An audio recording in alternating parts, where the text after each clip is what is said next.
Ladies and gentlemen of the jury, the prosecution is not going to get that man today. No, because I'm going to get him.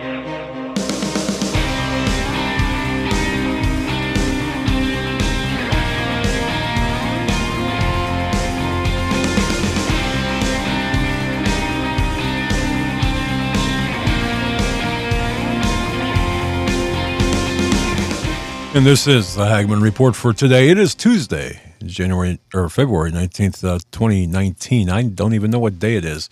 Of course, coming to you from different digs, of course. We are coming to you live from our offices as our studio is being prepared for syndication. So it's going to be this way for a little while.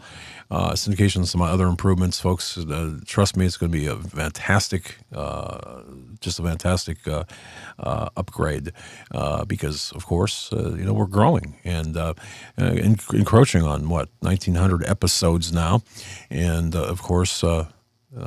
Getting bigger every day. So I want to thank everyone for joining us. Thank you so much for your belief and your trust in us. I have a great program for you lined up for you tonight. It's going to be Steve Quayle and Tom Horn tonight. It's a very interesting. In fact, go to HagmannReport.com. The write up to the write up to tonight's initially the program for tonight is there, and it's disconcerting to say the least. It involves the Third Temple, it involves Israel, it involves geopolitical affairs, it involves political affairs, it involves religious affairs, it involves the biblical end-time prophecies, it involves everything. So we need to keep our eye on this, and of course to walk us through this juggernaut of things is going to be Tom Horn and, of course, Steve Quayle coming up here momentarily. Day 761 of the Donald J. Trump presidency, as we look at the war that's going on against the President of the United States by the deep state, of course. We are seeing a couple of other things as well. We looking at a number of headlines. I mean, pick one: Bernie Sanders throwing down. And not too many Democrats, or not a lot of Democrats are happy about that. I find that pretty interesting, of course. Now, the DNC, I believe it is, or Democratic Party, there's a rule that you cannot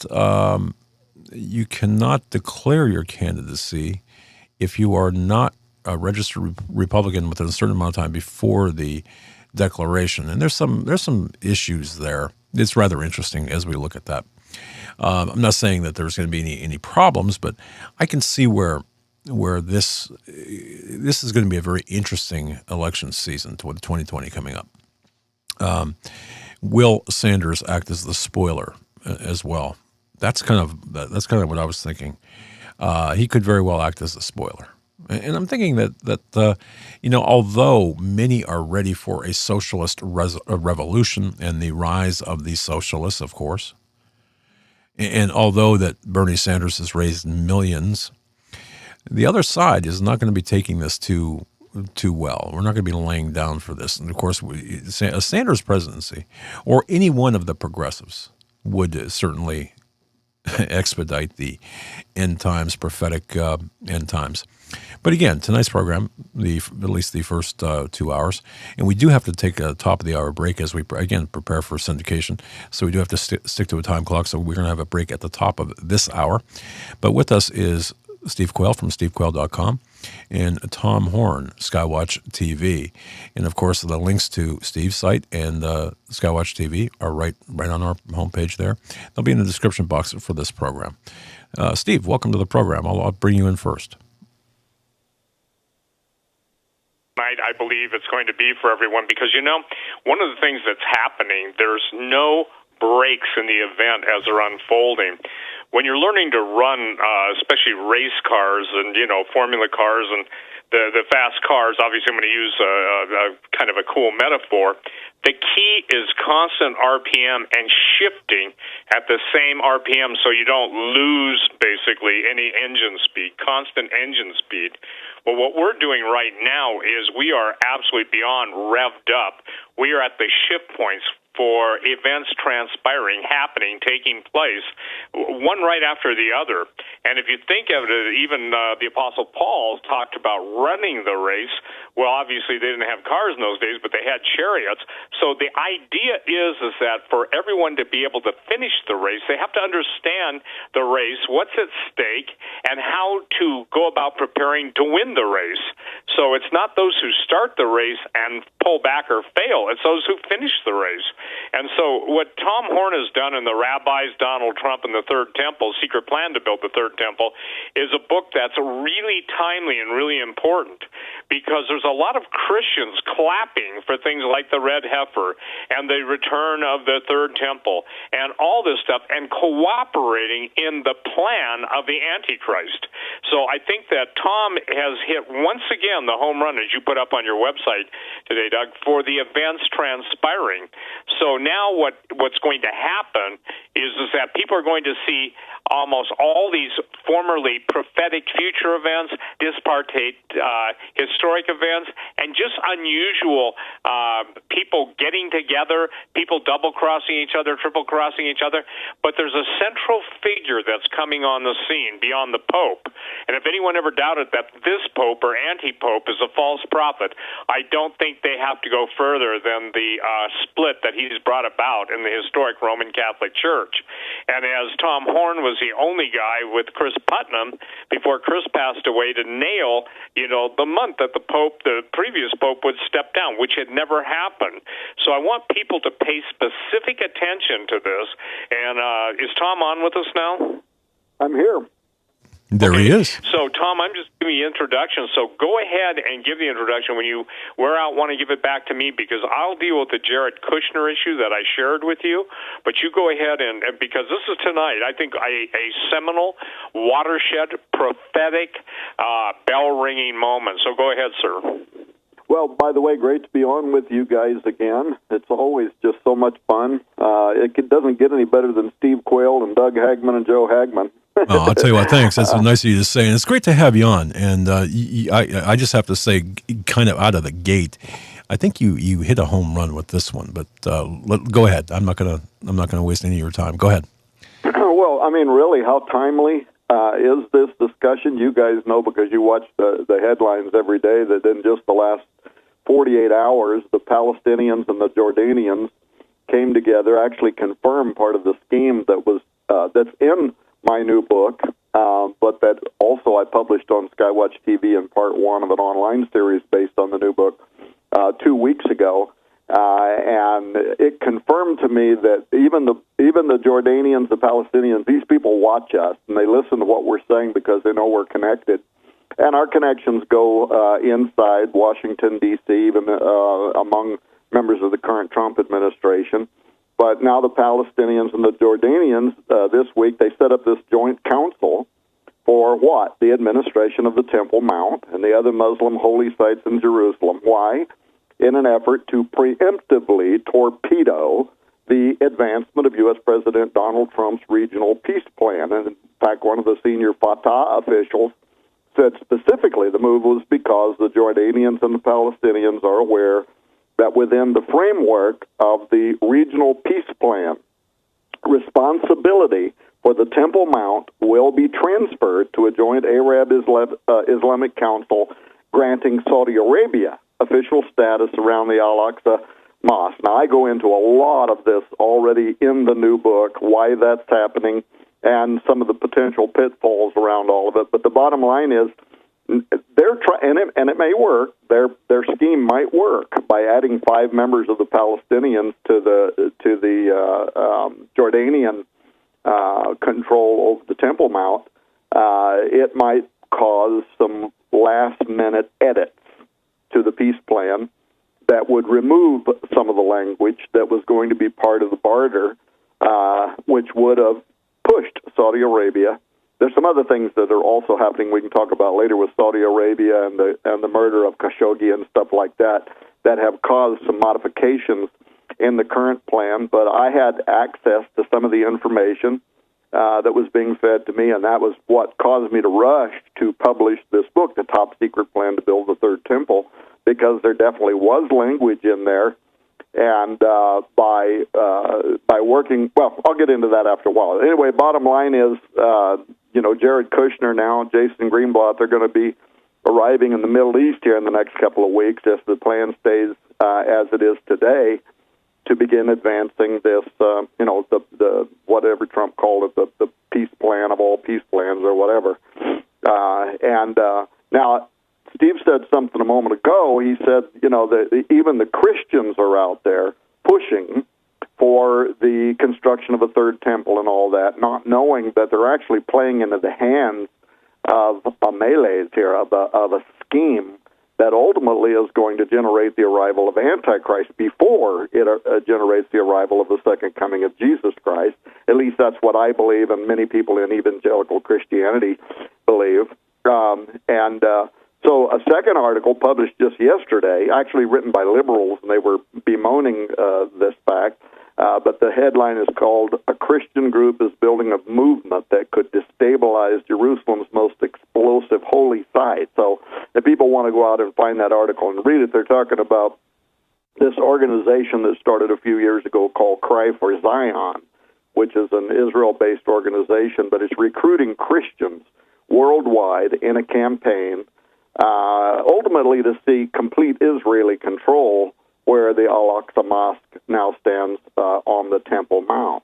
And so these are Christian Zionists, and the article goes all into how they were instrumental in Donald Trump's decision to recognize Jerusalem as the capital of Israel and to locate the American embassy there. But a move that, without doubt, many of the Orthodox rabbis see as being imbued with spiritual, even prophetic meaning. That movement is a major step forward to what they consider to be the Messianic era that will see the arrival of their Messiah. So, in fact, there was you can Google this and read about it too. There was a Cry for Zion conference just in December. And in fact, it was held at the same Jerusalem Convention Center where you might remember a few years ago, Rabbi Yehuda Glick, remember when there was an attempt on his life and he got shot like 5 times? And he got shot because not only is he a member of the Knesset, the Israeli government, but he's an advocate for the building of the third temple. And so, anyway, they held it at the same place, and this Mordecai Perzov, who's a rabbi, the head of the Mikdash Educational Center, and if that sounds familiar to you, it's because that's the same people who minted the Trump coins, the 2 different Trump Cyrus coins, depicting Donald Trump as a Cyrus figure, but on the back depicting the coming of the third temple. And they're selling those coins to raise money towards ultimately the construction of the third temple. Anyway, Mordecai, the head of the Mikdash Ed Center, was speaking there, and I'll just quote this brief quote. He said, "When maybe the biggest leader," talking about Donald Trump, "of the world now says that Jerusalem is the center of the world, it has to be a kind of prophecy. This is our Temple Mount. It belongs to us, and we are not going to go up as visitors. We're going to push and remind people that we are there to build the real house in Jerusalem, and now it's possible." So there is a movement towards all of this, and it's gaining steam, and so maybe not unsurprising. It's also gaining steam among many Christians who are also advocates for the construction of a third temple. And behind the scenes, one of the things people will learn when they read this book is that there are those who are among the faith council for Donald Trump, and especially among the Jewish camp, that do really believe that God Almighty put Donald Trump in office as a Cyrus-like figure, ultimately for the purposes of regaining control over the Temple Mount and the construction of a third temple. And that is the reason why some of them are being so vocal about it, including members of the Sanhedrin. That is also why Netanyahu sent a message that didn't go unnoticed by myself and a lot of other people when he stood up the day after Donald Trump recognized Jerusalem as the capital of Israel and ordered our embassy to be moved there. And Netanyahu got up and said Donald Trump was not only making history, but he said it's imbued with prophecy. And then he made this famous statement: "The Temple Mount is in our hands. Well, that was clearly a signal, because that was exactly what was said following the 67 war, in which they retook Jerusalem, and all of the conservative and Orthodox Jews were running around saying, the Temple Mount is in our hands, the Temple Mount is in our hands. So there's a lot of signaling that's going on here to the people that are in the know and that understand what this movement is toward. If I can ask you a question, Tom, isn't the Temple Mount real estate, if you will, biblically and legally theirs, the belong to Israel and the Jews? Well, it is, in the sense that they claimed control over it, but at the time they made a deal following the war to give the Muslims, the Jordanians, the Muslims, the Waqf, control over the Temple Mount and some of the other holy sites. But the Temple Mount is the firebrand, the cup of trembling. Right. And a lot of Jews today, even secular Jews, believe that was a mistake, because it put so many limitations, like Jews can't go up there and pray and things like that. And that's part of the movement today. Even the ones that are not necessarily looking for the construction of a third temple, they do believe that Jews ought to have access to be able to pray there, and that it's a site that is holy to all three of the Abrahamic faiths. So there are two separate movements then. I'm sorry. I didn't mean to overtalk you. There are two separate movements, if you will. One to reclaim the ground, or one that has reclaimed the ground. And the second, distinctly different, but closely related, would be the Third Temple. I just want to make that distinction. Is that right? That's absolutely right. And both Jews and many Christians believe that the construction of a third temple is necessary. Now, from a Christian point of view, and Steve could probably even do a better job than I can delineating all of this, and for the people that are listening to this program that wonder, why, so what's the big deal about a third temple? Who cares, right, about a third temple? It's because out of especially dispensational Christianity, but even just Western evangelical Christianity, we interpret prophecy, like in Daniel 9:27. It refers to the temple when it says that the prince who is to come, that is the Antichrist, will enter it, and he'll stop the sacrifices in the middle of the tribulation. And so it was Jesus in Matthew 24 who describes this abomination of desolation. In fact, he says, when you therefore shall see the abomination of desolation spoken of by Daniel the prophet, standing in the holy place. So the Apostle Paul mentions it when he declares that the man of lawlessness is going to profane the temple by entering it and declaring himself to be God. He said that to the Thessalonians, 2 Thessalonians. So people believe that the third temple, well, some, by the way, also believe it's mentioned in the book of Revelation when John is told to measure it. But they believe that a third temple has to be built because Daniel the prophet, the Apostle Paul, Jesus Christ, referred to this man of sin desecrating the temple, setting up probably an image of himself and declaring himself to be God, Paul says. So that has to be built, but it first is going to be desolated. It's going to be profaned by the Antichrist before a sanctioned temple. So I talked to a rabbi not long ago, a Messianic rabbi, and he said there will be a third temple, but it's an unsanctioned temple. It's not the one that God wants, and therefore it's going to be profaned by Antichrist. It's going to be Armageddon, second coming of Jesus Christ. Now, in his belief, the real temple is going to descend down from heaven, and a lot of Orthodox Jews believe that too. And it's going to be the one that's going to settle over the Temple Mount in Israel following some catastrophic war that probably wipes out everything that's there. And then it's from there that Jesus Christ will reign for 1,000 years over the earth, seated in Jerusalem. So there's different ideas. It'll either be built by people or it's going to come down from God out of heaven, and both Jews and Christians kind of go back and forth over those ideas. But again, it is the cup of trembling. Jerusalem is the center of prophecy. And Tom Horn comes from the point of view that a third temple is going to be built and that it's going to give rise to the Antichrist. Steve? And I think that's the critical issue, Doug and Joe, and good evening, everyone. Because here is I would call it, Tom. There's two thoughts on this. First of all, Jesus said this statement. He said, "I came, and you received me not. Another will come, claiming to be the Messiah, and he you will receive." And so, this has been something that's really been, I'll use a bakery's term, I don't know how to bake a cake, but frosting my cake.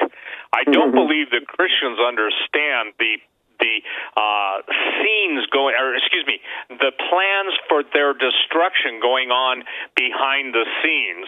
And remember, ladies and gentlemen, when everybody says, "Oh, isn't it great what the Sanhedrin are doing?" No, they're the ones that, in concert with the Pharisees, crucified Jesus. So, to a religious Orthodox Jew, Jesus is not the Messiah. He's not the Son of God. So they're going to take the Antichrist, and Antichrist, just again for basic Bible, means in place of Christ.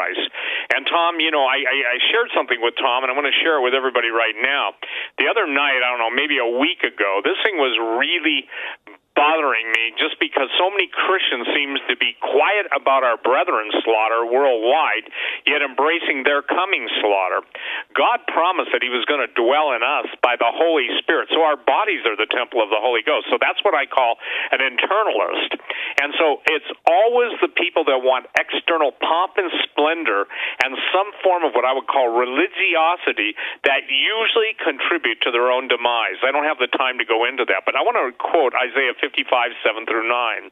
"Let the wicked forsake his way, and the unrighteous man his thoughts, and let him return unto the Lord, and he will have mercy upon him, and to our God, for he will abundantly pardon him." And here's the part that God really, I can't tell you how this resonated in my spirit, like cymbals, two of them on my head. "For my thoughts are not your thoughts, neither are your ways my ways, saith the Lord. For as the heavens are higher than the earth, so are my ways higher than your ways, and my thoughts than your thoughts."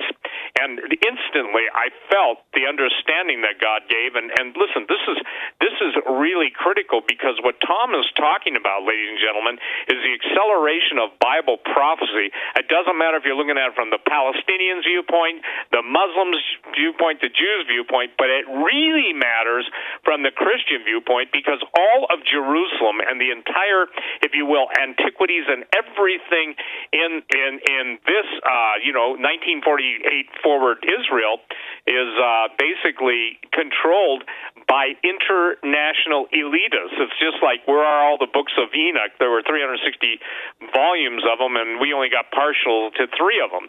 So all of the real antiquities, from the bones of the giants to other Dead Sea Scrolls validating the scriptures, actual findings, that absolutely testify to Jesus, they want that stuff covered up. And so what I was telling Tom the other night, I just heard this in my spirit. Now look, here everyone has to take this to the Lord in prayer. I felt the Lord said, "Steve, it was during the days of Jared." Now, Jared in the Old Testament lived to be 962 years old, okay? And Jared was the father of Enoch, the biblical Enoch that walked with God and was not, and God took him. But what was interesting, here's what dropped into my spirit. I'd never thought of this in my life, so all I can say is that, something's going on here. That Jared was the patriarch, second oldest man in the Old Testament, when the fallen angels fell on Mount Hermon. And that's in the book of Enoch, chapter 6, and it's also in Jubilees referred to. Now, what's important is that Enoch was the 7th from Adam. And so what we're seeing here is some unusual things. We've got the 7th from Adam, and I believe Enoch is one of the 2 witnesses, and this has everything to do with what we're talking about, that Jared Kushner, the man of peace behind the scenes, is absolutely the prime candidate, I believe, for the AC, the Antichrist. Because, listen, here's why. The spirit, in my opinion, the Bible talks specifically about the spirit of Antichrist, the literal devil entering into him, just like you did Judas Iscariot. But what's even more important, Jared Kushner's address is 666 Fifth Avenue. And if you understand the history of the Tishman building, that's what it was called originally, and then the Bronfmans and the whole, if you will, menagerie of different players in trying to fund the 1.4, I think it is, $billion purchase price of that piece of real estate. If you take New York, and I do, as the commercial center of commercial Babylon, then what you've got is you've got someone whose name links with the time of the fallen angels, and it's my position, Tom, I know you know this, that the earthly kings, so many of them are fallen angels, if you will, in human drag. That's the only way I know how to say it. And the thing that is really critical is that it's imperative that people understand that there's a lot in a name, because the name Jared, and that's what's interesting, means descent or descendant. So the parallels, why did God speak Isaiah 55, 7 through 9? Because he was telling me, Steve, you're not going to be able to figure it out. And only my people who are staying close to me will have eyes to see and ears to hear. And aren't we commanded that in the scripture, Tom? Yeah. So just as God has opened your eyes to the whole, if you will, outplaying of the third temple, we have now the outplaying of the building of the third temple, in which Antichrist will come, and we've got Christians basically clapping and jumping up and down and paying money to bring about the ultimate destroyer of humanity. And I don't know how to say it any more easily. Yesterday on the Daily Mail, there was a story about Ivanka Trump addressing someone, and interestingly enough, she had a red Kabbalah-style thread bracelet. And if you don't understand, Kabbalah is basically, it's Jewish mysticism. Some people call it Jewish witchcraft. So, and that's listen to this, that's to protect the person wearing it from the evil eye. And the first person that did that openly and really made a big deal about it was Madonna. Now that's interesting that we've got if you will, within the present, we've got the president who's doing everything that he believes is right to do for Israel, the Cyrus coins, all of those events, but, as his physical descendant is married to what could turn out to be one of the most, what would you say, villainous men in the world. That is my opinion. And I think if people will pray about it, he comes on the scene. But look at, he's been behind the scenes, the fight over his security clearance. There's so much going on behind the scenes that I think it's really difficult, Doug and Joe, for people to get a grasp on this. But here it is in a nutshell. I'm going to turn right back to Tom. We've got the temple being built. We've got all the events lining up. We've got everything shifting in gears at Redline, and that means you're just shifting from one to another. You don't ever want to lose. So we're not losing momentum. We're building momentum. We're building momentum. And instead of the tachometer pegging, we're getting new, if you will, new energy bursts, not good, evil ones, and they're raising, they're revving up their engines, so to speak, and they're going into a realm now where it's going to accelerate beyond most people's ability to keep up. And this is why I want to tell something, and I want to make it clear. Those of you who are, quote, getting involved in this, jumping up and down, sending money, listening to the standard evangelical, this is a fulfillment of prophecy. It's the Antichrist, the in place of the Lord Jesus Christ that's coming. And that in itself, Tom, will provide the basis, as you know, your book, Blood on the Altar, which, by the way, everybody who's listening to this broadcast, if there's ever a book that has been more timely, even though it was years ago that Tom first printed it, it's Blood on the Altar. You must get that. Go ahead, Tom. That just gives the Jared Kushner unusual, coordinated arrival on the scene at the same time. And by the way, he's hooked up with all the billionaires who are the ones that basically control the Middle East. Well, that's what I was going to say. When people get my new book on the Third Temple, they'll read in there how Jared has been central to the secret negotiations with Saudi Arabia and his friendship with the Crown Prince. So they will read all about that he's been playing this central role. Look, it hasn't been, you brought this up, me and Chris Putnam, predicted the resignation of Pope Benedict XVI a year in advance. But it hasn't been since that time, when we wrote Petrus Romanus, that I had such a powerful gut feeling that things are unfolding right now. And I don't believe in New Age stuff, premonitions, none of that kind of stuff. But there is something here that sometimes, the Lord speaks once, yea, twice. The Holy Spirit will reveal things to you. Jesus said, there is something that is coming, and this time it's much bigger than the prophecy of the Pope. In fact, it's earth-shattering. I think it's going to accomplish nothing less than literally altering the course of history. And I'll make several points about that as we talk tonight. But at the end of the day, it's going to unfold and set in motion arrival of Antichrist and Armageddon, followed by the second coming of Jesus Christ. That's what I personally believe. That's why it's so much bigger than what Chris Putnam and I did, with all respect, on the prophecy of the Pope. This book, by the way, took over a year of research, and I had to make several visits to Washington, D.C., to meet with some people there that are, I can't name their names. That doesn't even make any difference, because it's not going to change the facts anyway. But it's not because Tom Horn is so smart and such a great investigator that he figured out some of this stuff. The reason that I was ahead of even the Jordanians in stating that behind the scenes there was a movement that was going to push through this peace plan to give control over the Temple Mount and other holy sites to Saudi Arabia is because I was told by an authority on the inside of the Trump administration that was part of the peace plan. Now, it might change now. They might, tweak some of the language or whatever, or maybe not. Maybe that will be part of the negotiation. Initially, if I'm to understand this correctly, and I apologize, and by the way, Joe's out sick tonight, as we all have been really sick the last couple of days. But am I understand then what you just said with respect to the Saudi role in this? I mean, there's a pretty heavy Saudi role in this. A significant, really, really strong Saudi role in this. Yeah, let me lead up to that. Okay.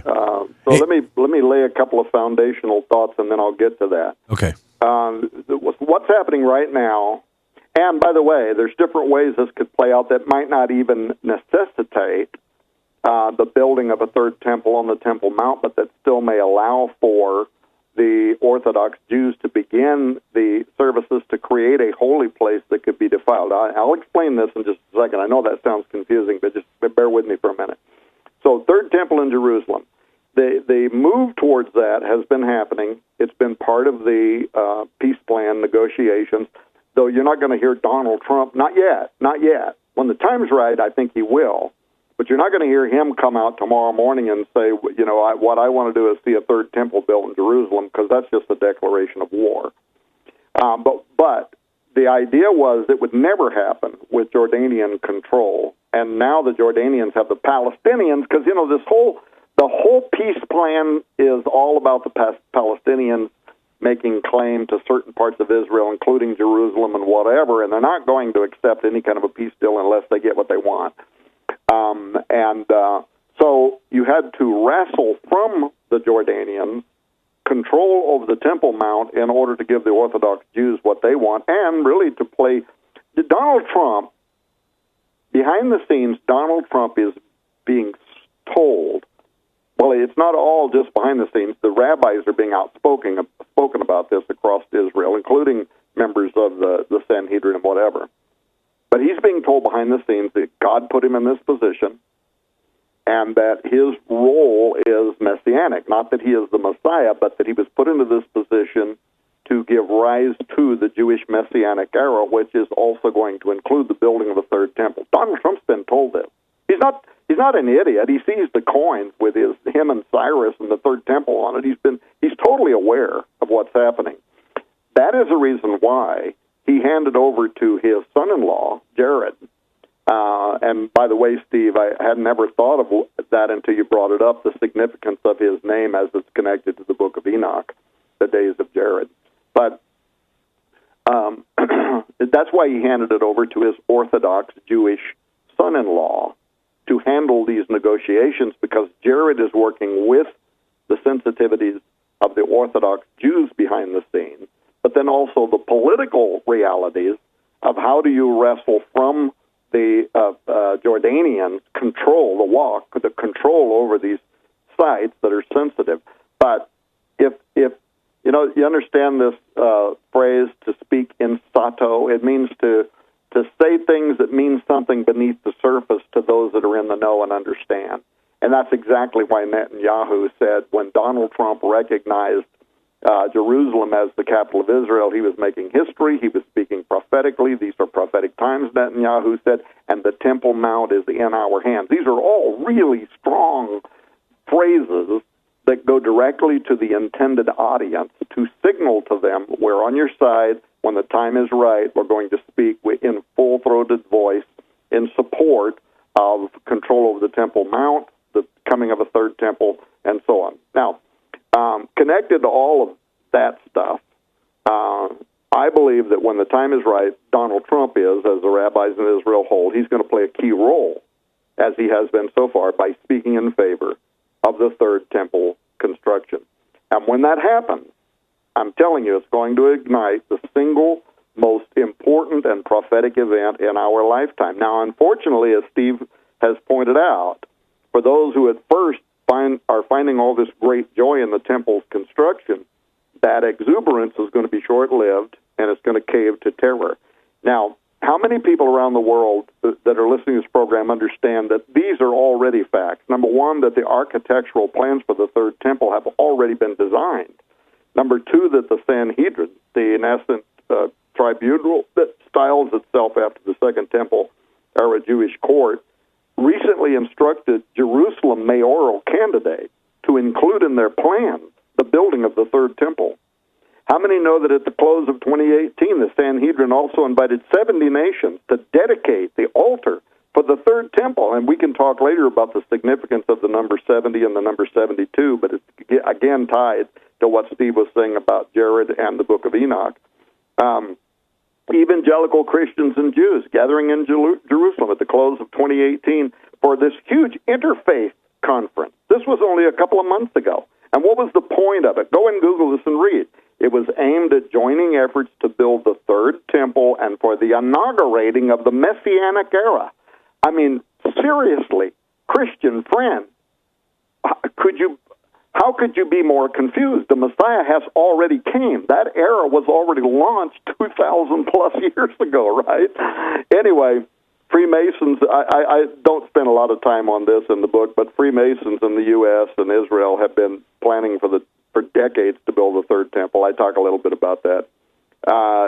We all know that Jews are demanding access now to the Temple Mount. They're having visions of the third temple. Steve said a moment ago, September, a newborn red heifer certified by a board of rabbis as fulfilling all the biblical requirements for temple service. And the red heifer is important because this would be used in the purification of the priest for service in the third temple.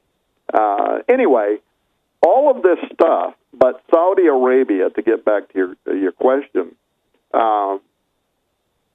Saudi Arabia, Jewish religious leaders, and Donald Trump have been, with Jared, have been negotiating behind the scenes to transfer control of Israel's holy sites, including the Temple Mount, to the Saudis as part of this peace covenant that will result in, among other things, the building of a third temple. And by the way, there's even some Muslims, a couple of Muslim scholars, that have written in favor of the building of the third Jewish temple. So that's kind of rare. Anyway, so those are some of the revelations that I cover in the book. And I go into the history of the temple movement, what's been happening in Israel, the building of the devices and whatever that's going to be used.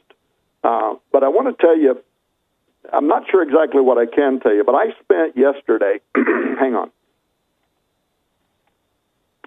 I spent yesterday, Monday of this week, in a behind-doors meeting that included Jim Barfield, the guy that's been leading up the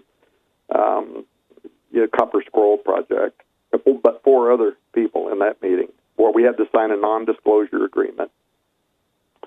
And for people that don't know Jim Barfield, he's a former criminal investigator out of Oklahoma that some in Israel, both in the government, in the Knesset, but also in the Antiquities Department, believe has deciphered the enigmatic 2,000-year-old scroll known as the Copper Scroll, the Dead Sea Copper Scroll, which, if Jim is right, is in essence a treasure map pointing to the hiding place of the lost temple artifacts, as well as the location of the Ark of the Covenant and the Tabernacle of Moses, the table of shewbread, and the altar of incense, and so on.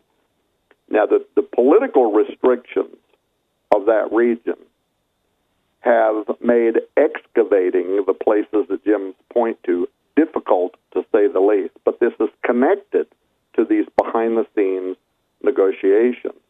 And all of that could change very soon. And there is almost a sense of desperation that digs in the appropriate places need to happen while Donald Trump is in office, while Israel has favor, like it does right now with the U.S. government, and also potentially changes to who controls these sacred locations. Because if Donald Trump loses in 2020 and then a Democrat or whatever, an Obama-like figure, gains control, then it's very likely that a different kind of peace covenant is going to come down the line, in which control also over Qumran and some of these other sacred locations would be handed over to the Palestinians, and then either the digs would never happen, or if they did, and if anything was uncovered, they would claim possession of them. So if you think of the orthodoxy of what the Temple Mount advocates want to see happen with a third temple and the reinstitution of, the sacrifices of animals and all of that, if you think of what they're hoping to be able to see, and you think of the people that are in Donald Trump's ear behind the scene, including the Orthodox Jewish faith of his son-in-law Jared, the people that are influencing him, many of whom support the idea of the building of a third temple and the launching of the Messianic era, right now is the time before 2020 to make some decisions through the Antiquities Department and so on. And I would love to be able to tell you, and I can't, what those discussions included yesterday. But just know that it represents dozens of people that are part of both this government, I'm talking about at the congressional level, and dozens of people that are involved in the Jewish government that are looking at this question right now. I know that sounds almost too much to believe, but it's absolutely a fact. Now, for people that don't know, the Copper Scroll, this was discovered in the 1950s. It's unlike the other Dead Sea Scrolls, all the other Dead Sea Scrolls written on papyrus and so on. The Copper Scroll was inscribed by 4 different writers, they believe, onto a long sheet of copper. I can't remember how long it was, 12 feet or 14 feet or whatever, and when they found it, it was broken in half. But the other difference between the Copper Scroll and the other Dead Sea Scrolls is the Dead Sea Scrolls, as we understand them, they're the ones that contain all the biblical works, including the Book of Enoch, while the Copper Scroll is a list of like 64 or 5 locations where treasure appears to be hidden, including large amounts of gold and silver, probably from King Solomon's treasures or the temple treasury, as well as maybe money that had been accumulated from the Bar Revolt against the Romans after the destruction of the Second Temple. But in any case, Barfield set out years ago to discover the truth of the Copper Scroll. And this actually happened after he met Vendell Jones. Remember him, Steve? Oh, absolutely. As a matter of fact, I think I interviewed him years ago. Yeah, so you had Vendell Jones, who was just this Texas preacher that turned amateur archaeologist, but he spent like 30 years of his life studying the Copper Scroll, and him and Barfield met each other, became friends. Vendell died. Barfield went on. Barfield's an award-winning investigator. He was an arson investigator, so all of his techniques, he won the Oklahoma Arson Investigator of the Year. He also won a national Investigator of the Year award. So all the stuff that he was trained to understand how to do, so getting fingerprints and matching up points on fingerprints, that kind of thing. And then he was also a combat helicopter pilot in the U.S. Army, so he had to learn all this stuff about triangulation and all that. So you can kind of see how his brain works with some of the techniques around fingerprint identification, that kind of thing, how he's looking at these different images and matching them up to the Copper Scroll text, but then also triangulation and that kind of thing. Anyway, my acquaintance, Rabbi Adam Berkowitz at Breaking Israel News, he wrote recently about how Barfeld had met with the Israeli Antiquities Authority, the director over there, Shuka or something like that, Dorfman, who was really unreceptive to what Barfield had to say at first, but then as Barfield went through all of his slides and he's showing everything, he's showing the Hebrew language and what it's saying about these different things, he became really enthusiastic, so he sets up this meeting with archaeologist Yuval Peleg, who's, of course, legendary in Israel. I think he died a year or two ago. And Peleg was also skeptical, but then became a complete believer. And they're the ones that first, and this was a mystery too, but they gave dig permits to Jim Barfield. And you can go on Google and you can watch videos about this, and you can see Jim Barfield and Peleg and all these guys in Qumran. And they're getting ready to do all these digs. And at the base of a mountain where Barfield believes is the cave where Jeremiah hid the Ark of the Covenant and other stuff. And it does very much look like a cave has been buried there with a bunch of loose rock and then some kind of superficial structure put in front of it. They got permits to dig there, and they needed to dig down 9 feet. Well, they were only at 1 foot when all of a sudden, they're like literally just 1 hour into the dig, and Peleg gets this mysterious phone call, and without any explanation, all the digs, everything is shut down. And I asked Jim about that, and he said he didn't know for a year, but it turned out that it was some very powerful, an archaeological group in the United States of America that got on the phone that also had connections inside the Israeli government, whatever, and they got that shut down. And anybody that knows anything about archaeologists and that whole field knows there's a lot of jealousy. There's a lot of competition to be the first person to discover X, Y, Z. So anyway, it got shut down. Now, Barfield's findings, though, about this burial cave, part of it, why it was interesting to me, is it conforms to the description, Steve, in the book of 2 Maccabees, where the prophet Jeremiah in Maccabees 2, with the assistance of several people, he hides the holy objects of the temple to protect them from the Babylonians, seals the cave carefully, and records the locations on a copper tablet. That's what it says in the book of 2 Maccabees. And don't forget, that's also where our late friend David Flynn said that the Ark of the Covenant and other treasures were hidden in that area near Mount Nebo in Qumran. In 2 Maccabees, I'm looking at it right now, it says Jeremiah came and found a cave dwelling, and he brought there the tent. Now, that's important. That's the tabernacle of Moses, the portable temple. The tent and the ark and the altar of incense. Then he sealed up the entrance. And I've looked at all of the evidence, including some stuff that we were shown yesterday that's never been online or anywhere else before, that there is reason to believe that Barfield, who's certainly, I mean, he's not a scholar, he's not really an archaeologist, he's none of those things, but one way or another, he may have actually deciphered this. Now, a formal request to scan the area was turned down, but it happened anyway, using a metal detector. And I'm not sure what I can say about this or not say about this, but a member of the Knesset helped Barfield, and they went there anyway, and basically the guards turned their back. And they took this very powerful, one of the most powerful metal detectors in the world, can scan down to 50 feet deep, and what's more important is it discerns the difference between metals. And I saw all of the newest slides yesterday, and it appears that literally the Fort Knox of Israel is in this area, as all these readings are talking about gold and silver. And I don't mean small amounts.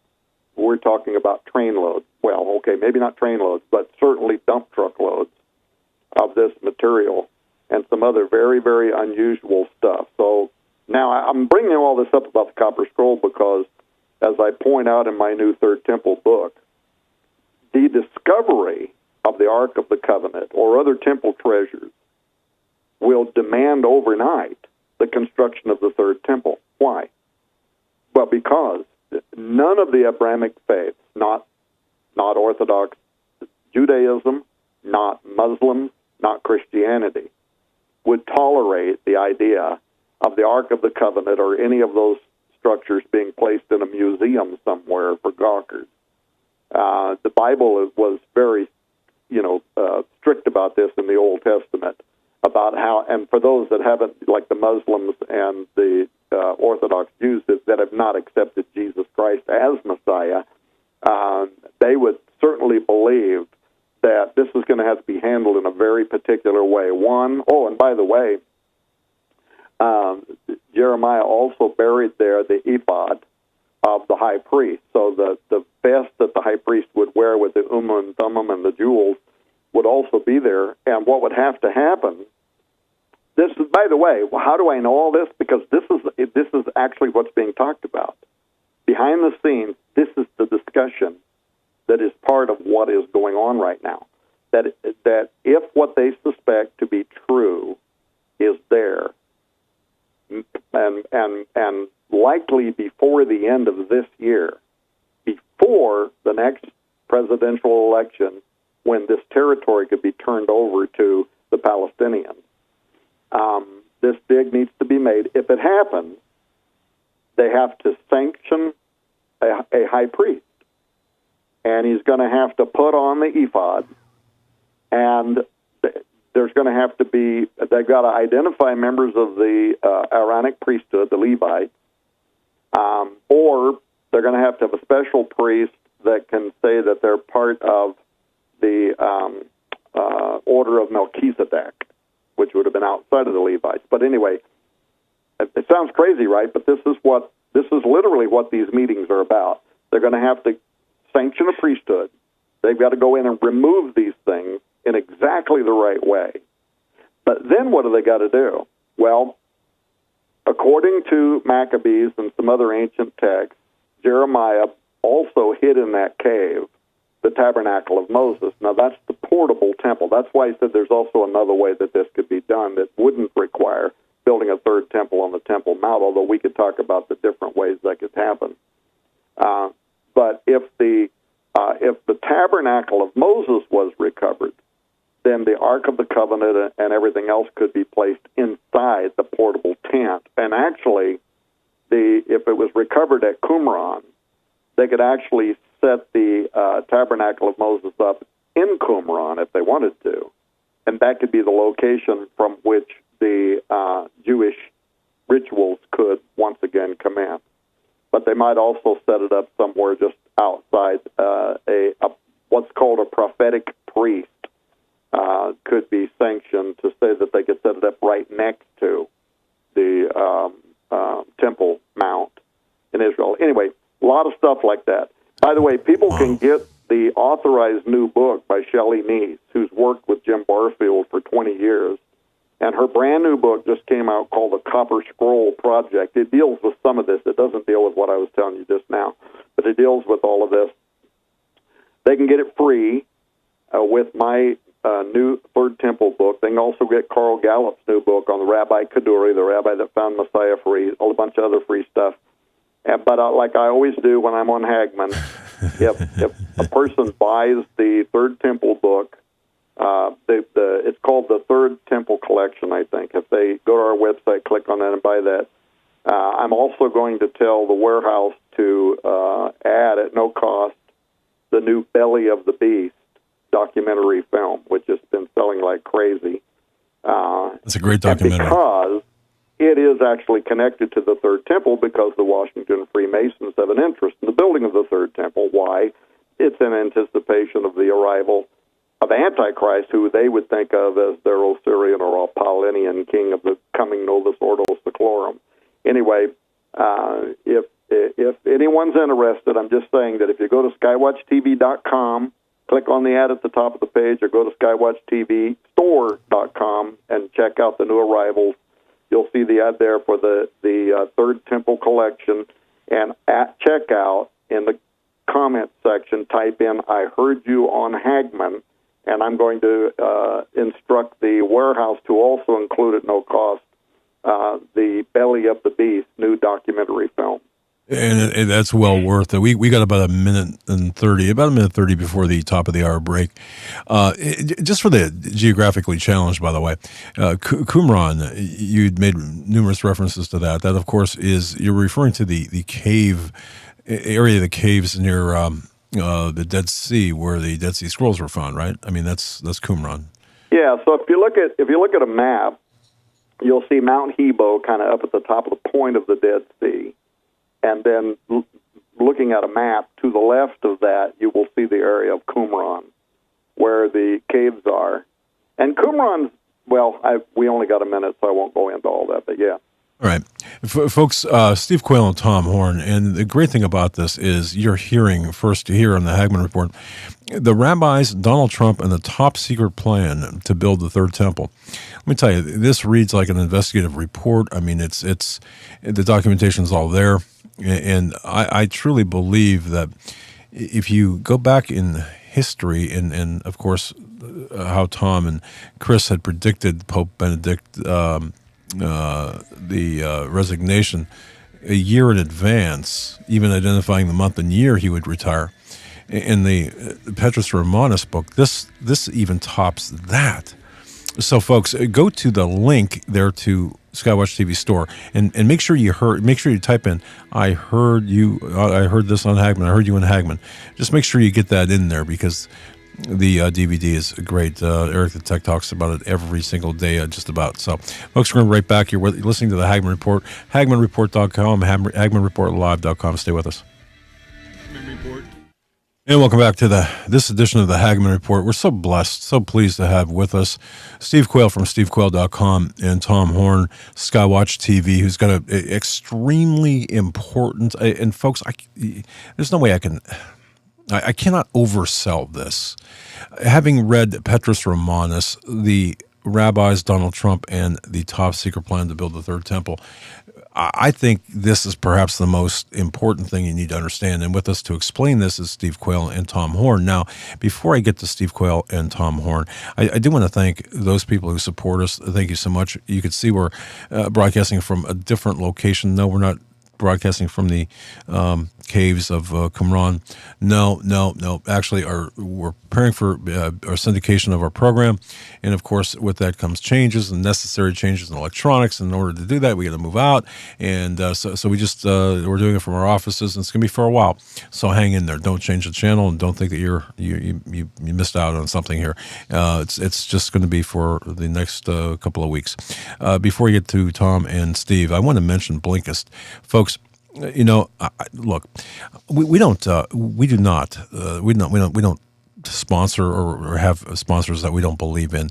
Blinkist is something that everyone here at the studio uses every day. You might wonder, what is Blinkist? Well, you know, consider this. Consider how much information is out there on the internet, how much useless information is out there on the internet, and consider the fact that it can be hard to find the time to sit down and learn more in any venue. So it's not easy when the internet, likes the social media, and other things are so time-consuming. You may think you don't have time to read a book or develop yourself. Well, there's an app that I highly recommend, and it's called Blinkist. Blinkist is the only app that takes the best takeaways, key takeaways, the need-to-know information from thousands of nonfiction books, and condenses them down into just 15 minutes so you can read or listen to them, whatever you desire. Blinkist, it's made for busy people like you who want to get to the main points of the books very quickly without reading the entire book. Now, I'm a big proponent of reading the entire book, but in the meantime, Blinkist is your go-to with an audio feature, by the the way.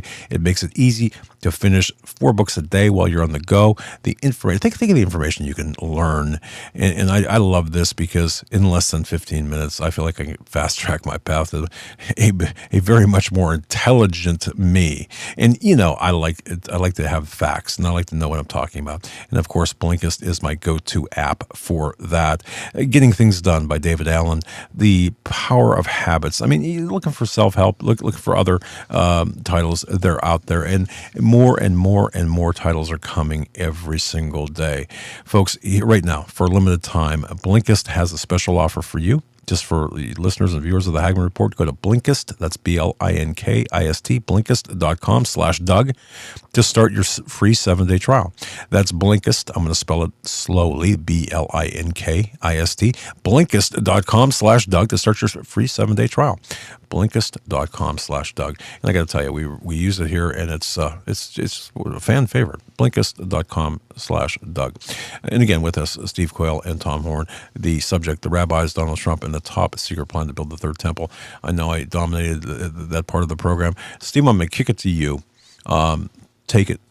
Well, one of the things I think is really critical, and Tom, you kind of built the case for what we know, that there is a group of very powerful, very wealthy, and I would even say this, preternatural or people that are not or were once humans that control all the antiquities coming out of the Middle East. Now, what's interesting about the Copper Scroll, when I've talked to different people who have found them in areas where the giants were known to have existed, there's all kinds of evidence that they did write on copper. Also, what's puzzling to me is, if you remember the Syriac, the Armenian New Testament written around the 5th, 6th century, the point is they talk about Adam and Eve and the conflict of Satan. And in that, they talk about a place called the Cave of Treasures, where all the treasures of the patriarchs were buried, along with the bones of Adam and Eve, etc. I want to propose something, that if we are talking about the control of the antiquities, and I don't know how God hid, it doesn't say in the Word of God hid Moses' body, but it doesn't say he hid Adam and Eve's. I can't even imagine what the power brokers would like to claim. And are you familiar with Adam and Eve and Satan? It's basically pseudepigraphal. But what's important is we're talking about caves of treasures, and therein lies the link. And I just put up a link on my website, ladies and gentlemen, because 12 times in the book of Revelation it talks about the dragon manifesting in the end times. And there's a story that came out of Iceland with an amazing photograph. I don't know if you've seen it yet, Tom, but it's a green dragon in the sky that leaves nothing to the imagination. It's definitely a dragon.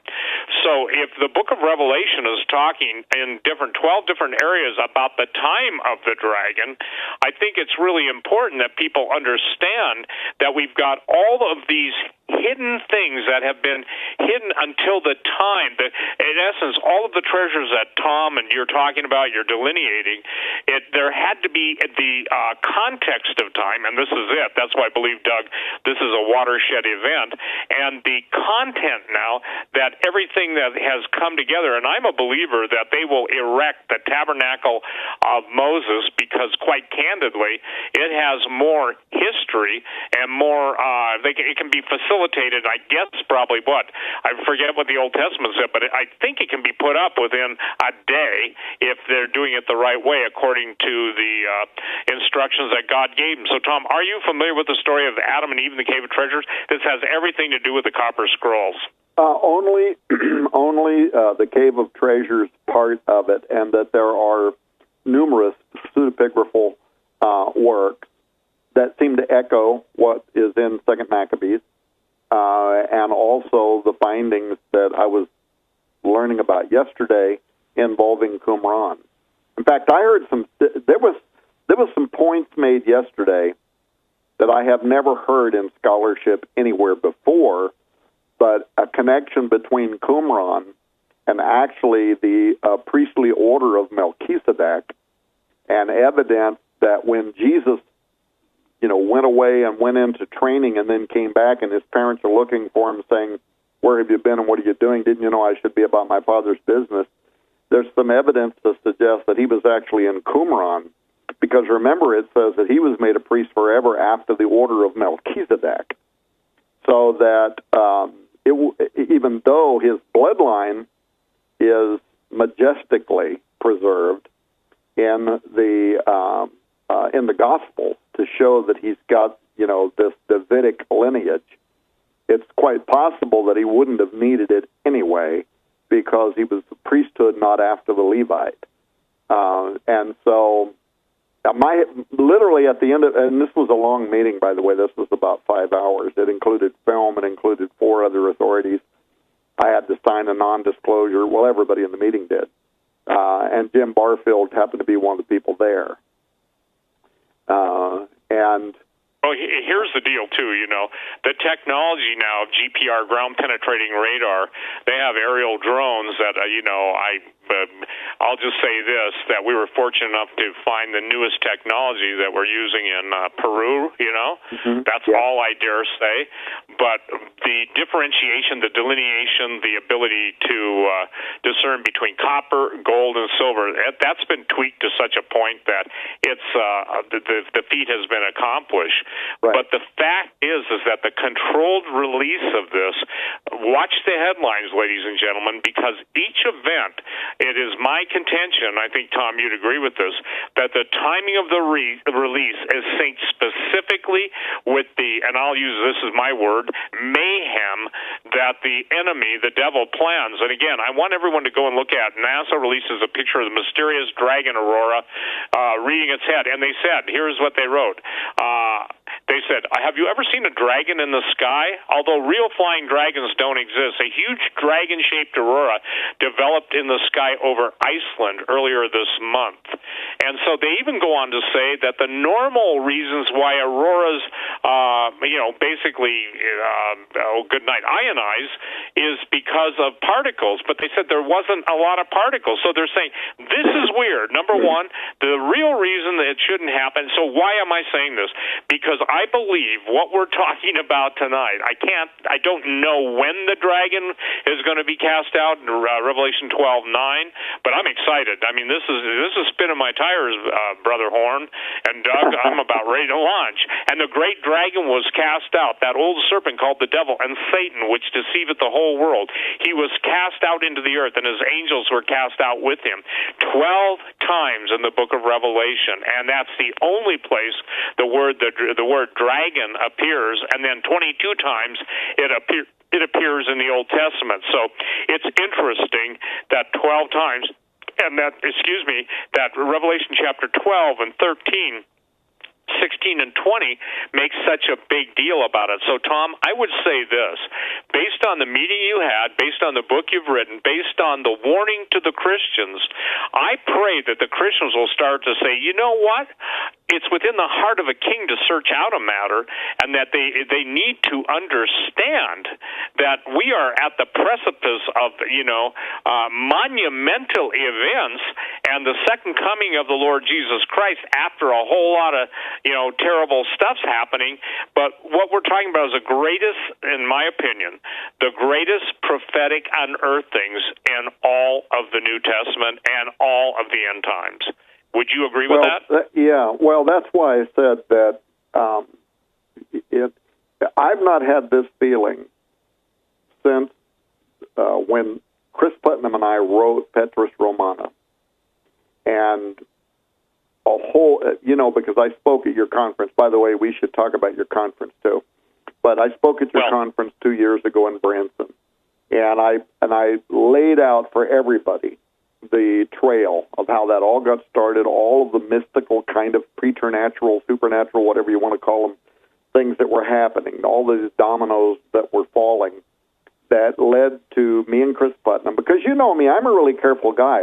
I don't consider myself a prophet, and I don't go on programs and predict that things are going to happen. That's probably the first time in my life you've ever heard me go on programs. I did it on Sid Roth, Jim Baker, your program, Hagman, and I said, we are predicting that Pope Benedict XVI is going to step down in April of 2012. And when 2012 came and went, it didn't appear that he was going to retire Chris and I thought we missed the date. We still thought our work was important. But then February 28, 2013, the Vatican announces Benedict XVI has resigned. And, oh, by the way, we're going to give an interview with the New York Times today, the El Observatorio Romano and the New York Times, in which they revealed that Pope Benedict had actually secretly resigned in front of the Roman Curia, the Roman Vatican government, in April of 2012, and my phone just literally rang off the hook. Everybody everywhere, including CNN, tried 3 times to get me to come on their show, and I told them I don't do fake news. But the point was, I have not, until then, I have not had this kind of, it's a gut feeling, but it's something more than that. It's a God thing. It's a stirring, Tom. It's stirring in your inner man. I would say that's a good word. Stir up. They were told to stir up the gift of the Holy Ghost. I'm preaching to an old-time preacher here. Well, and Stephen, I also think that, you were saying a moment ago, you're like, who are the international players that own the control of the release of some of this information? Some of them call themselves Christians, others are occultists, others are mystics, whatever, Kabbalists. But they're very powerful people that are operating behind the scenes, and they're connected at the highest level of politics, too. So we're talking about international oil trade, things like that mean gazillions of dollars to the people that are in the right place to take advantage of it. And they see everybody else, all of us common people, as just pawns in the game. But so you were asking about that. But the Bible, so it's interesting because the Scripture, when it's talking about the end times, it does talk about the political machinations of the Antichrist. It also talks about the spiritual machinations of the false prophet. But then, accompanying all of that, it talks about signs in the heavens. And you're talking about this aurora or whatever with the dragon. There was an article a couple of days ago, and it was on Daily Mail. What have scientists spotted in Earth's upper atmosphere with unexplained explosions of light and cloud-free skies? Did you see that? Yes, I did. I posted it. And it's something very odd. They don't know what it is. They've actually recorded the images with a telescope, and they don't know what it is. They say it's a new physical phenomena that we don't even know what the physical nature of it is. But if you read the article over on Daily Mail, it very much sounds like, Steve, like Stargate activity or angelic activity, the gates of heaven, something very weird going on in the heavens. But the Bible talked about when all this stuff is happening, leading up to the abomination of desolation that Paul and Jesus and Daniel predicted for the third temple, all this other stuff would be happening too. So if people want to believe it's a coincidence, of course, that's their right.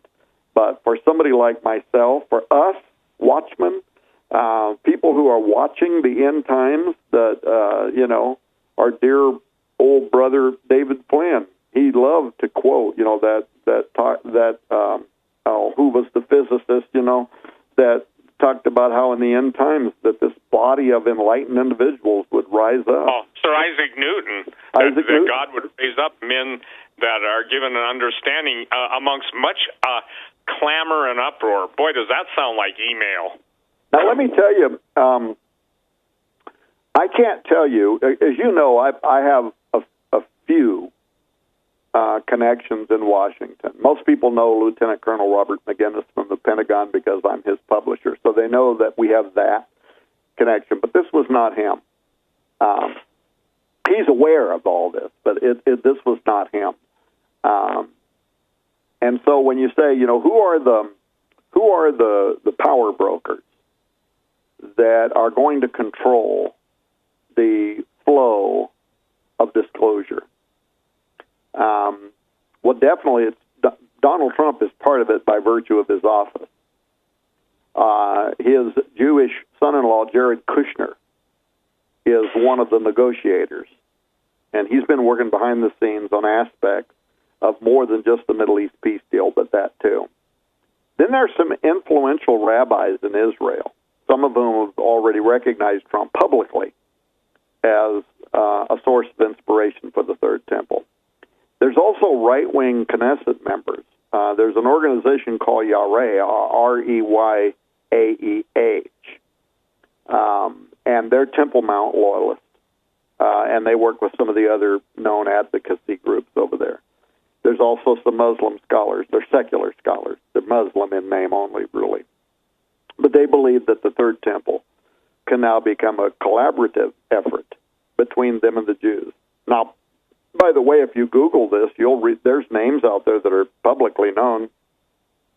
Zaya Shah, who is the chief editor of the Muslim Times, is working with Yehuda Glick, who's a prominent Jewish advocate for the Third Temple and a member of the Knesset, that's been nurturing some of the interfaith dialogue between Muslims and Christians and Jews connected to the Trump administration. And then there's Brazil's recent election of what's his name, Bolsonaro. He unabashedly embraces Christianity and supports Israel, but what a lot of people are not paying attention to is he believes his election, and those around him, marks the beginning of the Third Temple. You can Google this and read it. They talk openly. They believe that the impetus for the Third Temple is going to be initiated in South America in a process that's already started. And these evangelicals over there have tremendous power all across Brazil and Latin America. And they're not hiding the fact that they believe that Jews should rebuild their biblical temple in Jerusalem, and they want to be part of it. They want to be key to the steps of the process, the series of events that lead to the building of the Third Temple, because they think it's going to lead to the second coming of Jesus Christ. Well, I would say I believe part of that is true too, but please understand, before the second coming, there's going to be a very terrible time. So, be careful what you're throwing your money behind. Of course, we already mentioned the Jewish Sanhedrin. So there's a list, but in the book that I just put into print, we go into this issue a lot deeper than what people might be able to Google or find on their own, into areas that are more intriguing, including actual espionage, subterfuge, by the very entities that can actually make a rebuilt temple happen. Although, from what I learned yesterday, it's probably more likely it's going to be the Tabernacle of Moses, at least in the beginning, and then leading toward the push for a third temple. But the main power brokers here, we're talking about the United States, with back-channel negotiations between the Trump administration and Saudi Arabia that could result in Riyadh replacing the Jordanian Waqf's management of the Temple Mount. And then don't forget this, the Vatican. The Islamic Waqf is the religious trust that controls and manages the current Islamic edifices on and around the Temple Mount, including the Al-Aqsa Mosque and the Dome of the Rock. And the King of Jordan supplies the funding that's needed for operations by the Waqf. And so in one form or another, they govern access to the site because of the Muslim, the reconquest of the Kingdom of Jerusalem in the 1100s. And so you guys are all familiar with all that, all the tensions, the Jews, the Muslims, blah, blah, blah. But look what Pope Francis just did with, what they're calling a historic agreement that he reached with the Muslims. So the Vatican is also one of the most powerful players operating behind the scenes, and I know the least about what they're doing. I know, in the new book, the work that I did had mostly to do with what was being fed to me from Washington, D.C., between the Trump administration, his Jewish son-in-law, and Saudi Arabia. But there is also this other thing that is going on with the Vatican, and we know, Chris and I delved into this in two of our books where we talked about the Vatican's interest in Jerusalem as well as control over the Temple Mount. Well, I think, too, Tom, it's got to be brought up, the whole alien connection thing, because, when Jesus said, signs of the sun, moon, and stars and all of the aerial phenomenon taking place, after Branson this year, Branson 2, on Transhumanism Hybrid Age, I basically have been telling everybody leading up to Branson 3, which is called Answering the Alien Question, we've got so much happening now, and finally some good quality stuff coming out, but the work that you did on Exo Vaticana and the absolute, if you will, the whole Guy Cosmologno, all that work. I mean, we're at the, how do I say this? We are at not the crossroads. We're at the railroad round table with all the different tracks now all coming into the center, forming a nexus. And I think it's important that people understand this, because can you imagine seriously, they've already had, I think Barry Kamish was talking about the flying saucers in Jerusalem and even the ones landing. Can you imagine on the appearance of the AC, the Antichrist, and all the things leading up, the aerial phenomenon that is going to take place?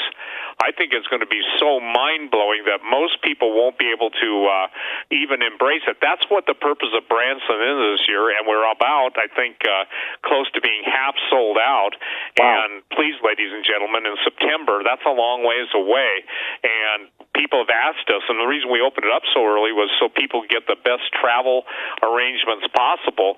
But I'm telling you, this year we've got some really important UFO researchers, Michael Schratt, on all the advanced flying machines. And by the way, they were present in 4000 BC India, known as Vimanas, and all the stuff that was even pre-Adamic. So we have a convergence. So when the book of Revelation says, "Woe unto you, inhabitants of the earth," for the devil, having great wrath, knows his time is short.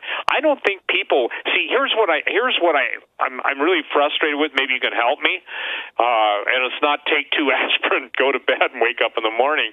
But do you believe, Tom, that are you seeing more Christians now, as you've written what you've written, you've published what you've published for other authors, starting to get the feel, just like the stirring that's going on? The only word I know how to do it is God is troubling the waters, so to speak, not to make anybody have personal, trouble, but there is a convergence coming of everything, and it's indicating that we are in a fast pace. So I'll let you answer the question, are you seeing more people getting the true spiritual nature of deception? Because in my opinion, modern evangelical Christianity, and you know it better than I do, just because you publish, a lot of people's stuff, they see the temple as a good thing.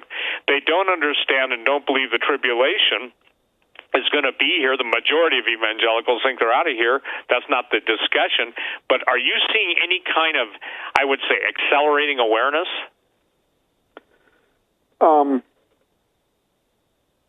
Here's how I would phrase this. To me, deception, confusion, those are the things that are escalating exponentially. You saw the Pew Research studies recently. Pew Research, very respected, and they polled a very large number of evangelical Christians.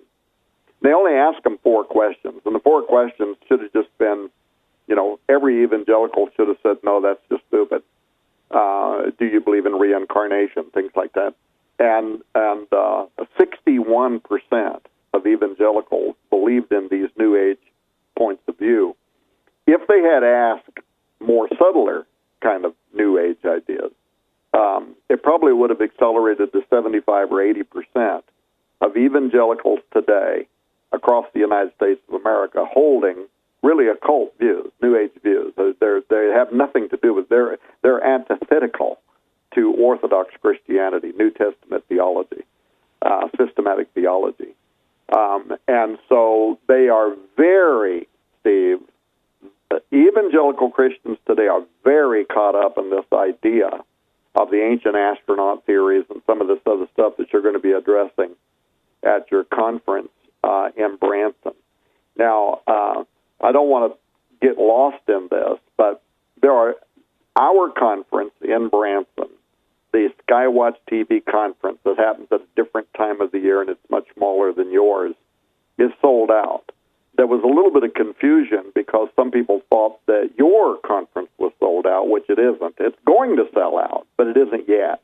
And people need to hurry and get their registration if they're going to be part of your conference, because what you're dealing with couldn't be timelier. In fact, I'm really happy that you picked the subject matter of dealing with, what is the real answer to the aliens question or the ancient astronaut question?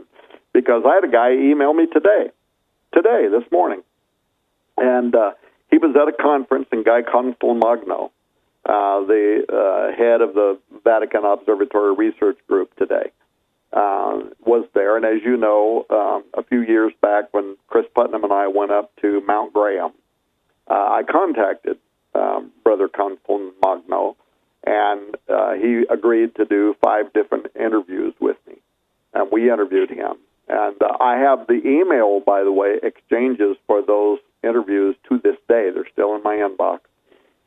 But when we wrote our book, because some of the stuff that he said was so out there, that I decided that I was not going to quote anything from the emails. I was only going to quote his own book, Intelligent Life in the Universe, which by itself is extraordinary. So anyway, somebody that had read the book that Chris Putnam and I wrote, Exo Vaticana, was at a college, and it was a lecture by Brother Guy Consolmagno here just last week. And the guy put him on the spot.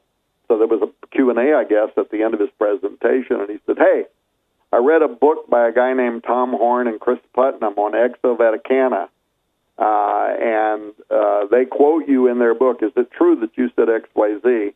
And he said, guy stood up, got all nervous. He said, "No, that Tom Horn, he's a liar. He just wants to sell his book for $400. I never said any of those things."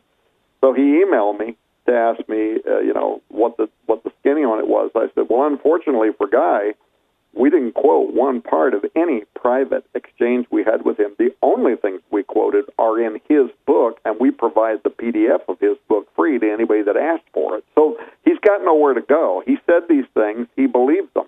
And the point is, Vatican authorities are contending that extraterrestrials actually express the glory of God better than we humans do, even leading mankind to venerate them as gods. It's a theme now that's being written into their some of their doctrine that has to go through a process. Well, it's papers that have to go through a process of being accepted as doctrine. And we've done whole shows on that. We don't need to do more of it. But the point is, we have entered into a moment of time, Steve, in my opinion, where deception is astonishing.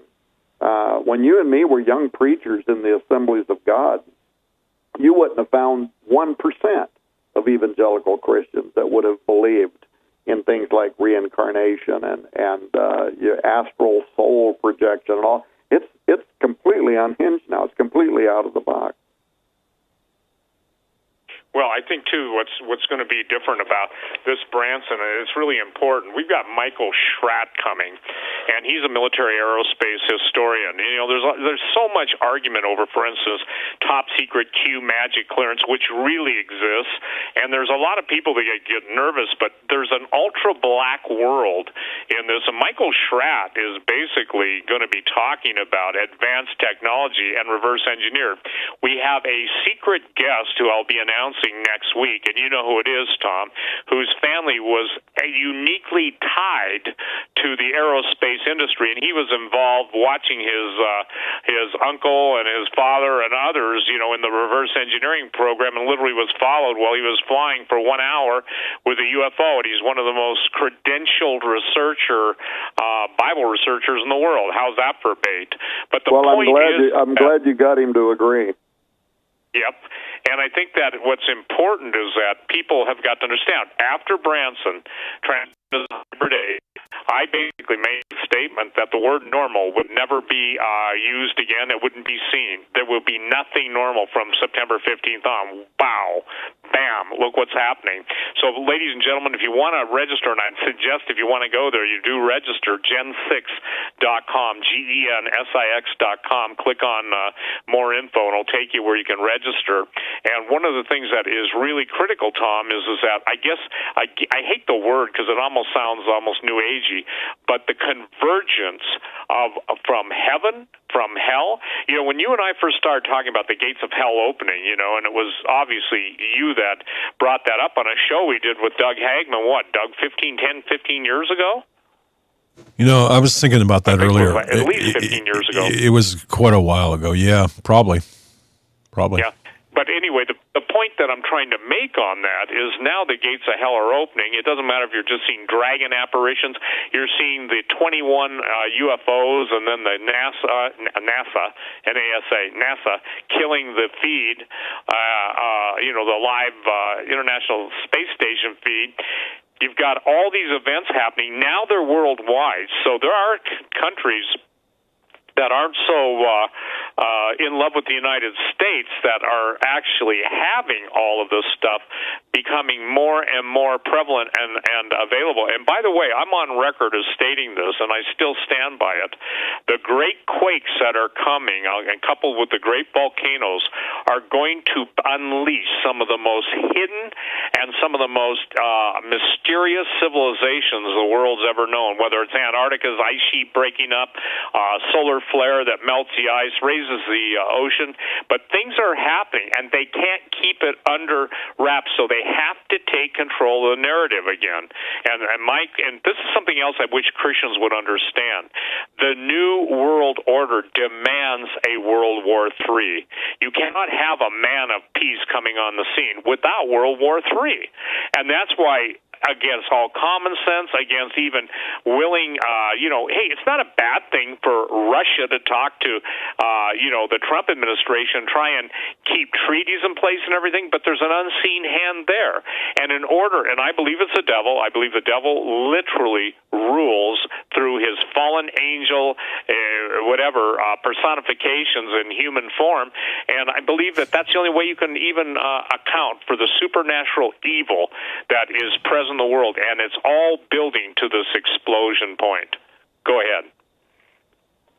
Well, so, people, as you're talking about this, it makes me think about this theory that you postulated, and man, see, this is back when you and I were doing shortwave radio programs, so this is 25 years ago or something like that. But the idea that aliens were going to play some kind of a role I don't even really like using the term a rapture concept or whatever, but the disappearance of people from the face of the earth. And yet, Antichrist, so we're talking about the third temple, but we're also talking about alien technology. And most people would not immediately recognize that there's a connection between the two. That if all of a sudden you have this Superman-like figure who descends from heaven, he would certainly, put muscle behind the idea of the building of a third temple, but he would also be the Antichrist, and he would also be accepted by all of these New Age-leaning evangelical Christians now as the second coming of their Christ, of their Messiah. A great deception. You know what I'm saying? Oh, yeah. Oh, absolutely. That's the whole point, Tom, I guess, tonight, why it's so important. And, Doug, this is why it's critical, and thank you for letting Tom and I come on. Jesus said, if it were possible, even the elect would be deceived. And the overwhelming fear and trepidation and world situation, they're going to beg for this entity.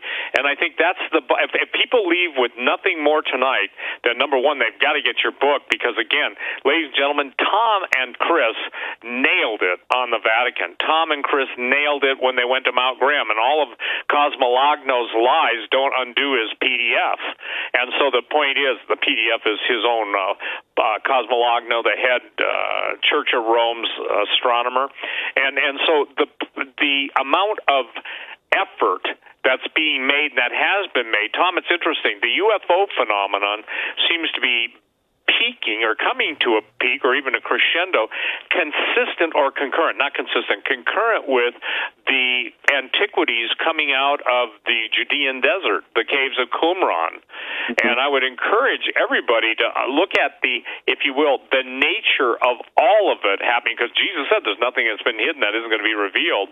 And so the context of all this stuff, only now, Tom, 20 years later than when we first started on shortwave radio, could people have the ability to embrace the content in the context of this time? Yeah. So,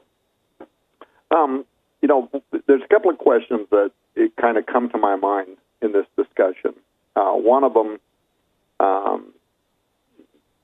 the arguments that people would make that there's no way that a third temple could be built because it would be the beginning of World War III if you tried to do something with the Muslim artifacts. So if we get a chance, I'll try to say something about that very quickly. There's several ways in which actually that could be sidestepped. But with regard to the connection to your conference that's coming up in Branson and why people should be there, and thinking back over the history, Steve, of all the programs that you and I have done and the role of the Vatican and all this stuff, there's no doubt that there is a demonic element with UFOs and coming of Antichrist, and therefore the building of the third temple. That there is a phenomenology here that is connected to what, for instance, what a lot of people might call the UFO phenomenon. So this strange stuff that's appearing in the heavens, as well as alien abduction phenomenon, and that these entities would be doing this for their own reasons. Now, in theology, there's this term called transmogrification. This is where spirits can take form, and they can move things around like poltergeist activity. And shapeshifters. The only way they can do that is if they have some capacity for manipulating energy, manipulating matter. You said something about one of the speakers from the conference a minute ago that made me think of this, and now I can't remember what the trigger was. But the point is, the fact that they can do this, maybe demons produce this phenomenon known as unidentified flying objects, or a dragon appears to have, or this other stuff that was being reported last week, these strange doorways, gateways in the heavens that are opening. They're either mimicking something that God himself does. Jesus said, from henceforth you will see the gates of heaven, the windows of heaven, opening and closing, and the angels ascending and descending upon the Son of Man. So this is, think of it as angelic technology, but it is something that does happen. But it also seems to happen among the demonic realm. They can manipulate energy. And there's a whole list of reasons, by the way, why they might do that, including for the purposes of deceiving New Agey evangelicals, frankly. And I also think that they could be a driving force behind what you're going to be dealing with in Branson, the truth behind the whole disclosure movement, this idea that we are moving towards the moment. You know, last year we did programs, Doug, you might remember this, where we were talking about the WikiLeaks emails. Yep. And in those WikiLeaks emails, there were exchanges between the Podestas and this lady who was a representative of the Vatican. And they were talking about that if Hillary Clinton is elected, we are going to move into full disclosure. And there were all these strange emails in there about contiguous alien, an alien presence that is around us all of the time. Now, 2020 is coming.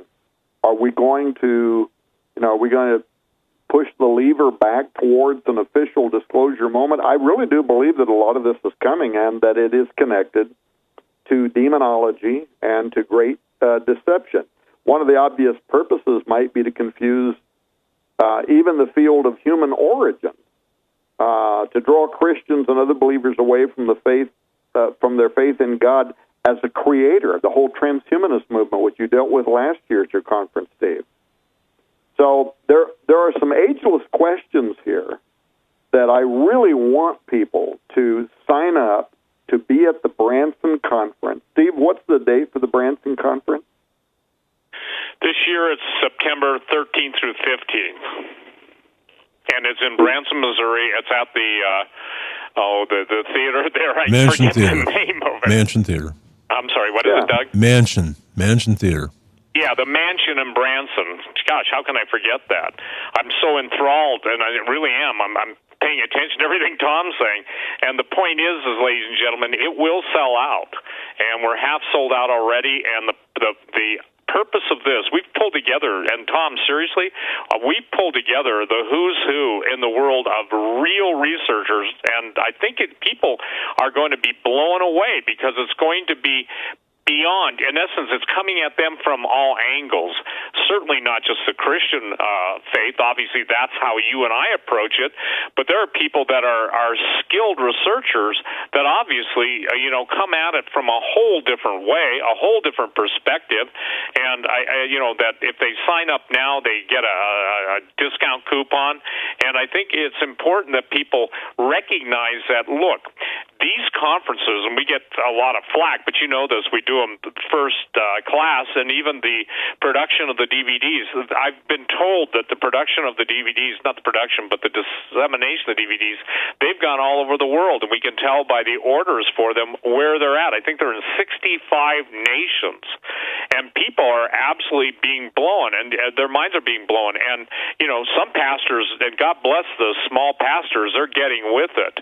And again, ladies and gentlemen, if you are a legitimate pastor that knows that the stuff that Tom Horn and I are talking about, just send me an email with a pastor on it, and I want to make sure you guys get the newest book that I've got called Terminated, The End of Man is Here. Because, Tom, they just basically put out on Drudge, the front page of Drudge today, that sex robots, they're worried that they're going to get hacked and they're going to turn into what I term snuff bots or killer sex robots. Ladies and gentlemen, 10 years ago, people said, quail's doing, mushrooms or something. I wouldn't even know which ones to do. But the point being is that, it's now coming to pass. So, ladies and gentlemen, if you can't receive this stuff right now, just seriously, if you are Bible-believing Christians, ask God to literally show you how this is playing out. Because the Bible says that surely Lord God will do nothing except He reveals the secrets to His servants, the prophets. And where Tom is not a prophet, I am not a prophet. But the testimony of Jesus is the spirit of prophecy. And so when Jesus is telling us what's going to happen ahead of time, and now we're seeing it happening ahead of time, and men's hearts failing them for fear for looking after those things coming upon the earth, and then we're seeing dragons in the sky and all this stuff. Forget the riders in the sky, now we're seeing dragons in the sky, and they're green, and green is a sign of the pale horse in Revelation, Chloros. I think that you really ought to take advantage of signing up, and we have a discount on buying the videos ahead of time. And if you buy the video ahead of time, you save $20, the set of videos from the 2019 conference. And I give my book, Aliens and Fallen Angels, The Sexual Corruption of the Human Race. Remember when I first put that out, Tom? Whoa. Some people just wanted to interview me just to find out how aliens are, procreating. I'll be very, very tactful here, but the point is that at the end of the day, advanced species wouldn't need to come and take biological samples from humans in order to interject themselves, as the book of Jude says, into the human genome. That's mind-blowing. Yeah, so two things. If people want to be able to get information, even be able to interact with the experts, they need to sign up for the Branson Conference, your Branson Conference in September. You can repeat the date when that is happening. The experts will be there, and I'm going to say some more about that in a moment before we run out of time. The earlier part of this program, we started out talking about the coming Third Temple, and at first it wouldn't seem that the Third Temple is connected in any way with a so-called alien phenomenology, but in fact it is, because when the Antichrist comes, he's very connected to strange signs in the heavens and wonders and all of the prophecies I'll hopefully get a chance to mention here in a moment. So if people want to get the new book, The Rabbis, Donald Trump, and the Top Secret Plan. We haven't, by the way, we have not even scratched the surface on the meaty part of this research, and we probably won't have time to tonight. But get the book, and if you do, we're going to give you the Copper Scroll Project book free, which is very important. Carl Gallup's new book, Rabbi Kaduri, free. Some other free stuff. I forget what all it is. I think it's a set of the best of from the Oklahoma City conference from last year. Yep. But anyway, we're giving all that away free. But don't forget, if you go to skywatchtv.com or skywatchtvstore.com and you buy the Third Temple collection, I think that's what they're calling it. Yes, the coming Third Temple. The coming Third Temple collection. And by the way, folks, I highly recommend this. This package, you can't beat it with a stick. And the book itself is worth the price, the $30 donation. Go ahead, sir. $30 donation. So you're going to wind up with all these books and all this other stuff. But when you check out, type in, I heard you on Hagmann, and I'm going to have them actually include it's a brand new movie. It just came out last month. Belly of the Beast. It's probably one of the best things we've ever produced. And I'm going to have them include that to you free because we always do that for Hagmann listeners. Two other things, though.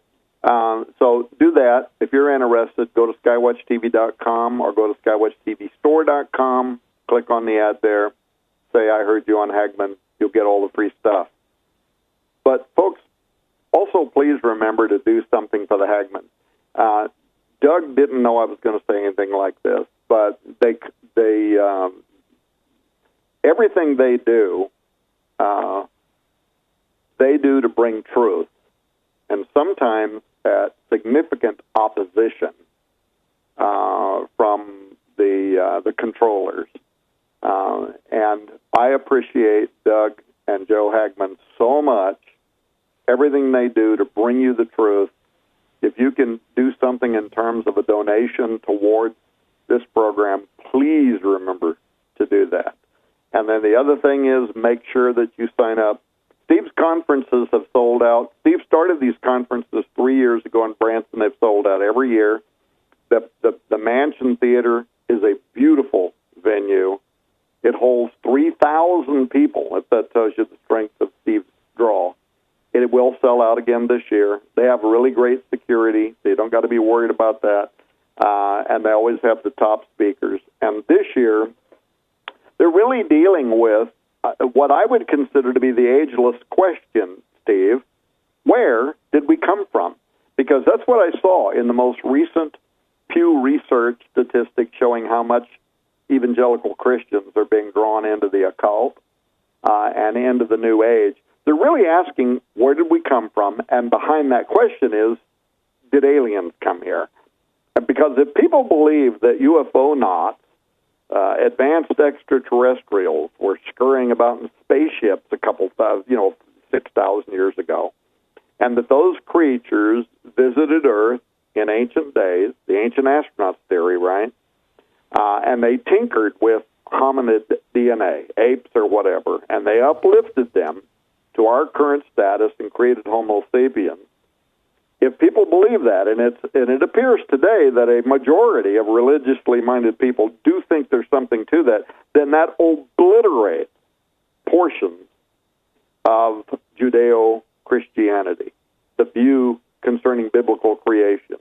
In other words, people are led to believe that we're nothing more than an alien zoology program, and that is a significant problem on 1,000 different kind of levels. Secondly, there's eschatological issues, end times issues, a great deception. It says in the New Testament that the appearance of the Antichrist is going to be accompanied, Luke 21:11, going to be accompanied by, quote, fearful sight and great signs from heaven, end quote. You have the book of 2 Thessalonians saying that when the Antichrist is revealed, he's going to be accompanied by lying wonders, 2 Thessalonians 2:9. So what are these lying wonders? There are people who believe that this could be part of a UFO armada, something that could be used to introduce the man of sin, the Antichrist, who's going to claim residence in this third temple. And you have to ask yourself, wouldn't the world react to the sudden arrival of an intergalactic wise man with an armada of ships? Wouldn't they react to that with paralyzing awe and wonder? Oh, absolutely, especially, and the whole, I call that the Prometheus factor, and even, there are rumors out there that the aviary, which is something you and I touched on, a group of very influential and well-known people in the deep black project area, that they have discs like the famous Dropa discs of the Dogon, that supposedly they have the flying saucers hovering around the crucifixion of Jesus Christ, claiming that he, Jesus, they created. See, this is, ladies and gentlemen, we're pleading with you. This sounds so wild, I know. It's off the playing field, but take it and really ponder it.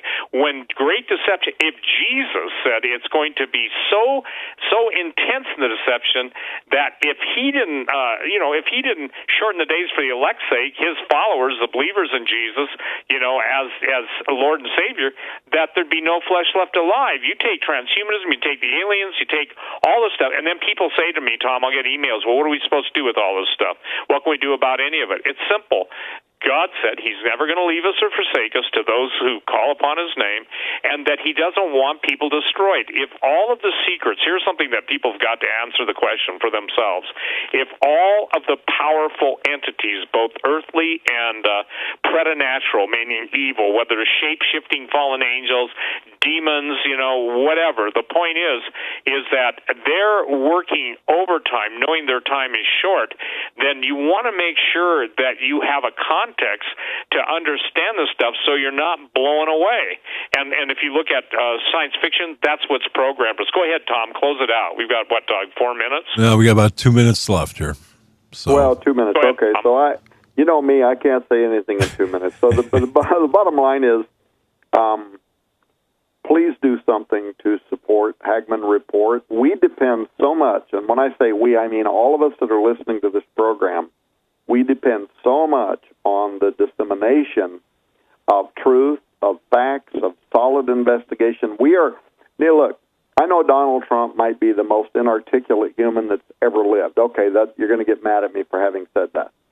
But he is right when he talks about fake news and all the rest of it.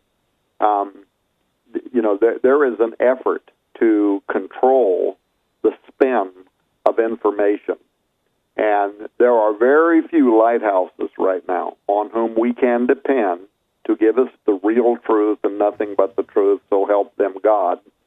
And the Hagmann Report is one of the very few right now on whom we can depend. Please, if you can, help keep this newscaster on the air because we depend on them. Make sure you sign up for the Branson Conference, September 13th through the 15th, I think Steve said. September 13th through the 15th, right? Yes, sir. Yep. Branson, Missouri. In Branson, Missouri, because the truth is their great deception is coming. And it's going to be part of how the demonic world is going to use it to paralyze humanity, to stop all the social structures as we know them. I mean, who's going to be going to the bank and drawing out some money and going to Walmart shopping for presents if all of a sudden you've got a mile-wide UFO hovering over the White House? It's literally going to stop all of the economies of the world. And if those figures say there needs to be a third temple, there's going to be a third temple. So, look, we barely scratched the surface of this discussion tonight. I hope you get the book, The Coming Third Temple, and the free movie and all that. I hope you sign up for the Branson Conference. I hope you support Hagmann, because there is no guarantee that tomorrow any one of us, Skywatch TV, Steve Quayle, or the Hagmann Report, will be here. Amen. We live in perilous times, and things can change very quickly, literally overnight. So please, be a part of the truth movement while you can. Tom Horn, it's an honor to have you with us. Thank you so very much. Steve Quayle, again, it's an honor to have you as well, sir. The Coming Third Temple collection. Make sure you tell them you heard it on Hagmann. Write it in the comments section and take advantage. Get the Belly of the Beast, which, by the way, as I mentioned, Eric the Text Eric the Tech talks about that DVD all the time. Every time he sees it here in the bookshelf. Steve, Tom, thank you so very much. May God bless both of you, and stay safe. And we'll talk later. All right, man. Thank you. Good night, Tom. Thanks, Doug. Good night. All right, folks. Network break. We're going to be right back. Stay with us.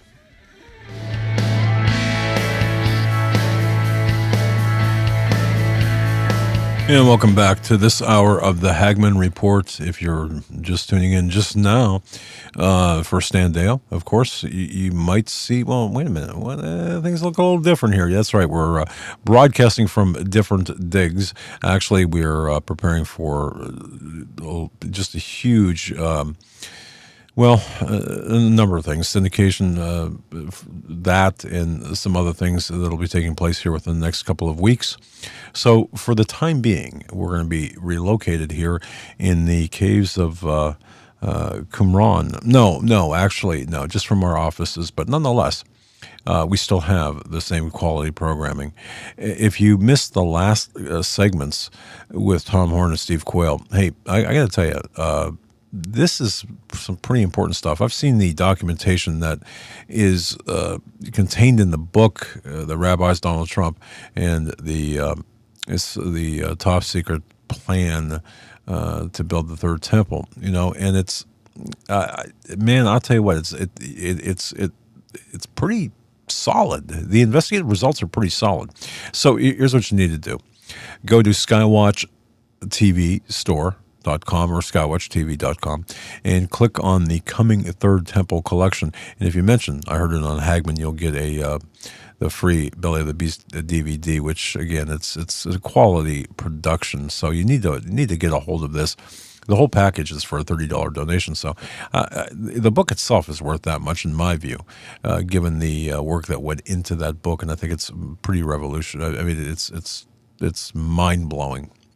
Now, folks, and I want to thank all of the people who support us. Thank you so much. We could not do this without you. And I want to thank those people who sponsor our program as well, because they take the weight off as well. And folks, that I don't talk about any company or service I don't believe in. Have you heard about Joybird? Joybird? Have you heard about Joybird Furniture? Have you heard about the revolution in online furniture shopping and Joybird, the company behind it all?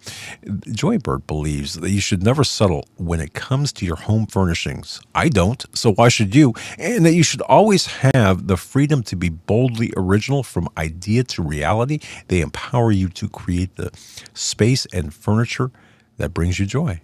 Hence the name. And look, with Joybird, you get one-of-a-kind furniture made to your unique taste. Now, this is quality stuff. You can turn your ideas into reality with hundreds of styles and options. And I like the opportunity that they give from mid-century modern to contemporary classics, customizable in an amazing array of fabric choices, from rich buttery leather to plush velvets, and to every color imaginable. They've got a wide range of kid and pet-friendly upholstery options available. The furniture, it's quality handcrafted furniture. Each piece is made by hand with care and precision, using high-quality hardwood, responsibly sourced materials to fit your exact specifications. And by the way, they've got a 365-day home trial. Skip the furniture store. Do yourself a favor. Skip the furniture store and bring the showroom home to you. Here's what you need to do. See how Joybird is revolutionizing online furniture shopping. Create the furniture that brings you joy at Joybird. That's Joybird. Yeah, I can spell. Joybird.com/Hagmann. Go to joybird.com/Hagmann. And here's what they've worked out for us. You'll receive an exclusive offer for 25% off your first order by using the code Hagmann. So that's joybird.com/Hagmann, 2 N's on Hagmann, and of course 25% off your first order by using the code Hagmann. Very, very great, just great furniture. I love it. Now, if it's Tuesday, of course, it's Stan Deyo, standeyo.com. The show images page from standeyo.com. And it's interesting because the last couple of segments we were talking about the very issues that Stan talks about. So it's kind of a nice segue And if you tuned in for Stan, go back and listen to the other segments. And if you have tuned in for the other segments, stay tuned for Stan. Stan, how are you doing today? Oh, very good. And how are you? Just Looks like terrific. you're running Lone Ranger tonight. Yeah, actually, we had kind of the bubonic plague go through the office in the last 36 hours. Joe's still out. I'm here. I'm doing the Ruth Bader Ginsburg thing. No, I'm here. But yeah, so it's okay. You all right? You feeling okay? Oh, yeah. Yeah. Good. Just been busier than all get out. This EMP shield thing has taken off in a big way. So, Well, that's good. yeah. You're going to single-handedly solve the. You're going to single-handedly harden the entire of the United States with a product, or at least the people who care about hardening up their homes and businesses and such. So, anything new that you want to talk about, or we should know? Well, yeah, we're just about to.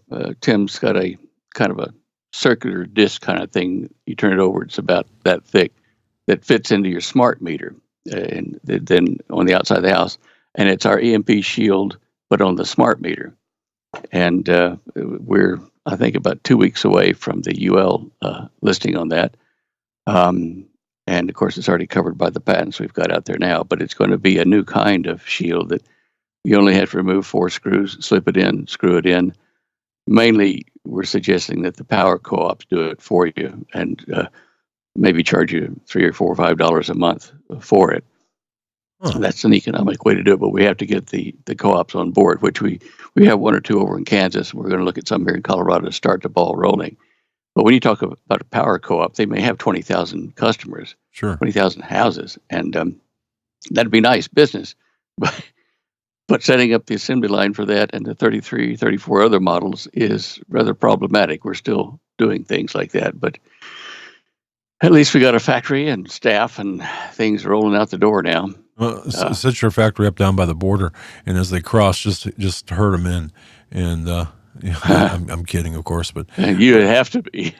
Yeah, but no, you've got a quality product there with the EMP Shield home models, and I'm amazed. I don't want to say it's that simple, but it's just that easy to protect your home. And folks, I'll tell you what, it's linked off of HagmannReport.com, so you don't have to remember necessarily anything except it's linked off of HagmannReport.com. Click on the link and have at it, but protect your stuff.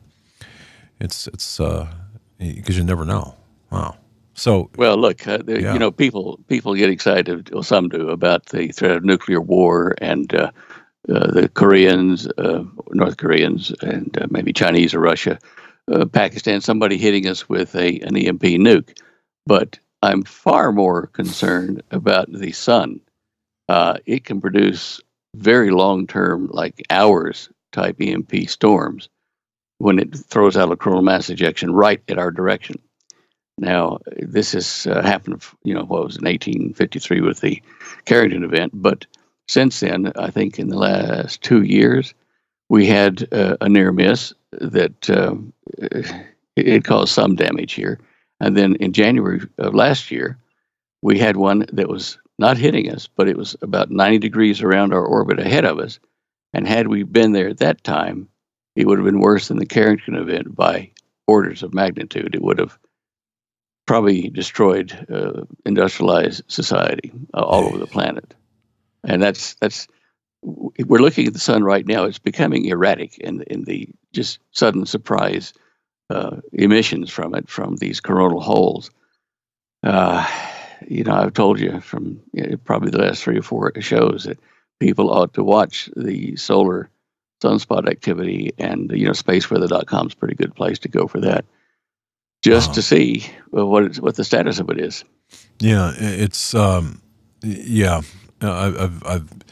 in the activity on the sun. It's my understanding that's responsible for the warming, I suppose, or cooling, or the changes in the climate more than anything else. Is that right? Is that a fair statement?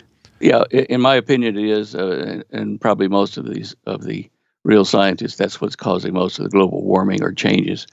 It's not so much cow gas, although some of that does have a minor effect. But the real effect you can see going back through historical records in the ice fields, or at the North and South Pole, you can see that it wasn't in the time when we were farming or industrialized or anything. We had these temperature rises and falls. One of the things you got to remember, you need to remember here anyway, is that the Earth has a magnetic field that generates an ionized layer, the ionosphere, around the Earth, which is like a shield against the EMP-type radiation from the sun and from deep space and galaxies around us. That magnetic shield, when it's dropped or weakened, will no longer protect us against these gamma ray bursts and things coming from our sun and other suns. Our magnetic field has been rapidly decaying, and it's being watched by the scientific community worldwide, because when our magnetic field approaches zero, our shields are down. And it's like Star Trek Enterprise. When your shields are down, you're somewhat vulnerable to attack from an EMP from our sun or from deep space. Wow. Just the normal production. Wow. So, okay. Jeez. It's very, yeah. I don't know how we get to people and explain it to them, because most people just aren't interested. I mean, they put it on the slow news cycle when they talk about EMPs. So, well, make a filler story about EMPs or something. People just do not realize what destruction this is going to bring when it hits. When everything stops working, they'll say, "Why didn't you tell us?" I mean, why do we have to watch TV in the dark? Never mind. But Watch TV by candlelight. That's a good one. There you go. Yeah. Yeah, it's amazing. Or how come my iPhone's not working? Or how come I can't? Whatever. But it's amazing the curve of knowledge, or the lack thereof, out there, and the things that most people will pay attention to ball games and such, and not pay attention to something like this. So. Well, look, you can compare this to President Trump's wanting to build a wall to protect us, and the huge opposition to it. It defies logic. People aren't paying attention. Oh, yeah. I've never, I guess as you get older, you have a tendency to watch like programs like Judge Judy or something like that. And I love it when she just stops and says, "What are you, a moron?"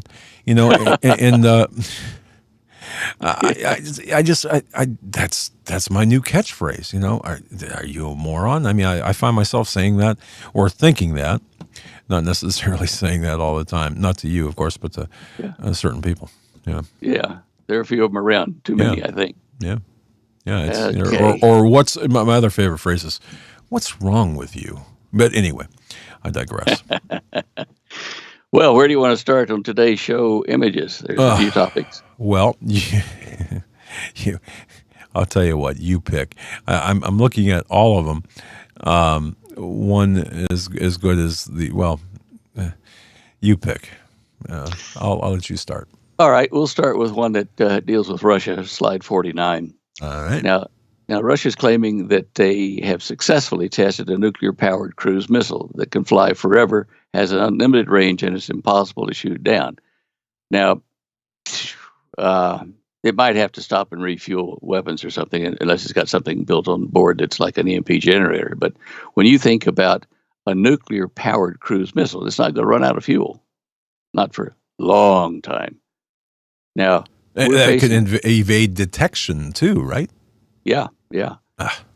And so when they're announcing it publicly, you can just bet it's already in production. Sure.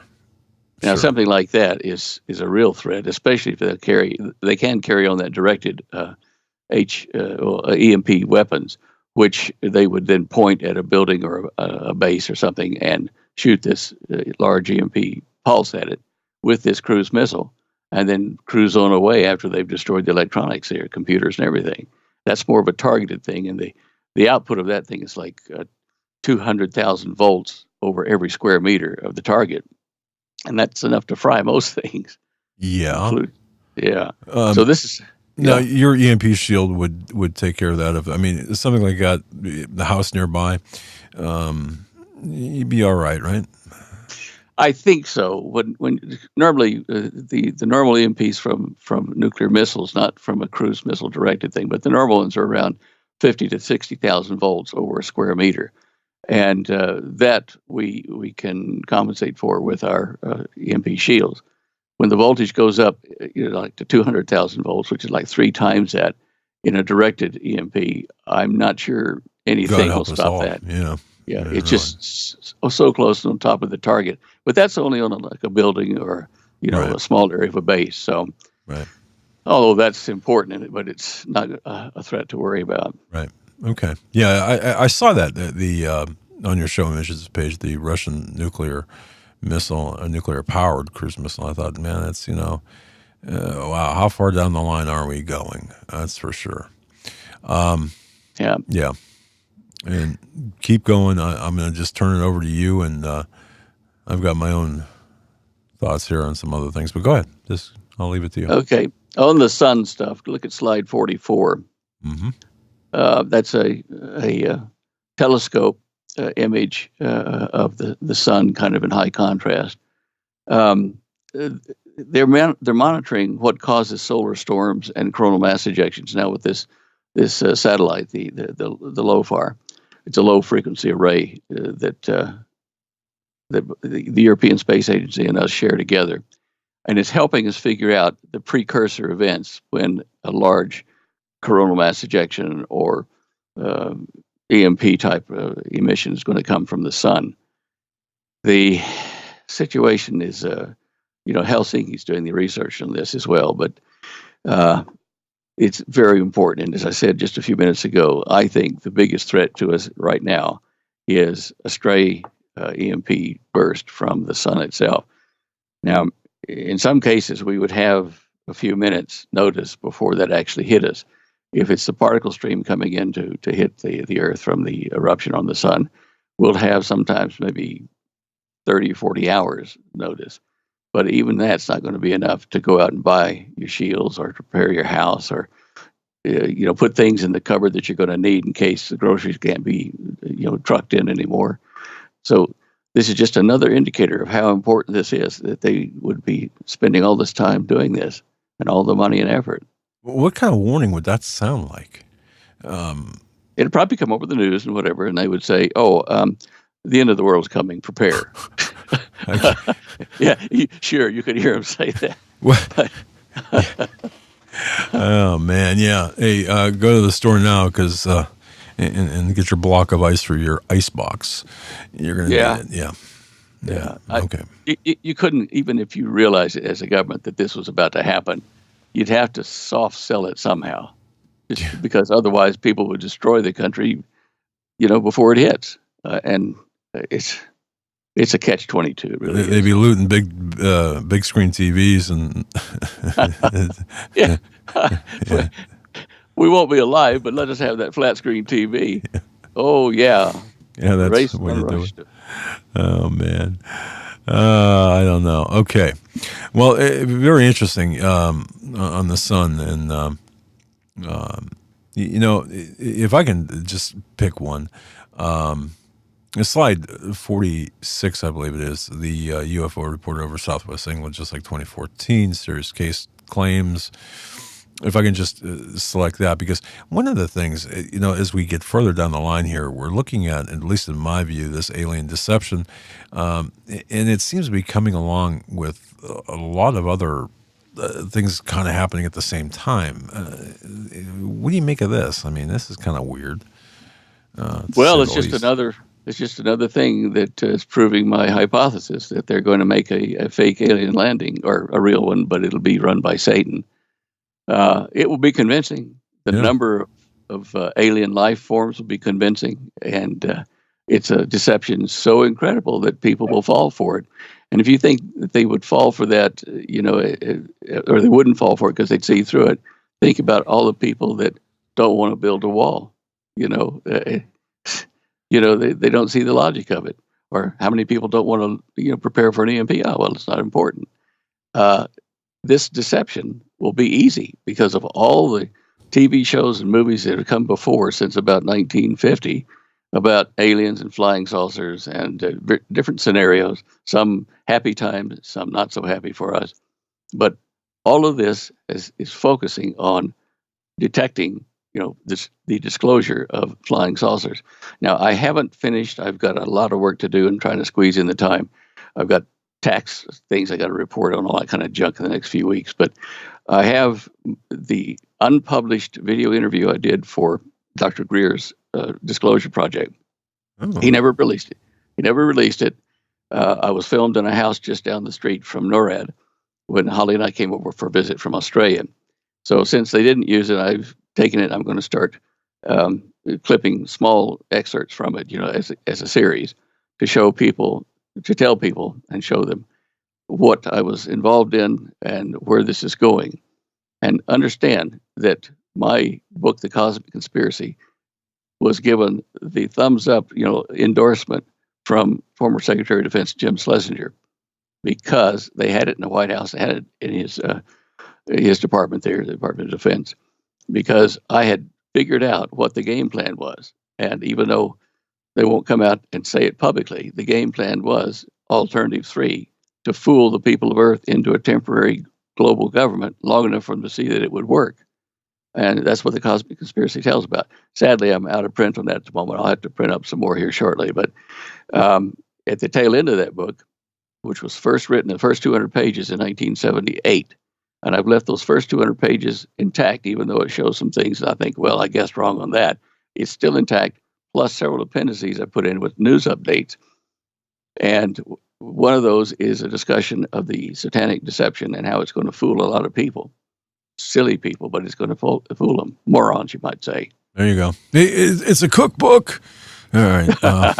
Yeah.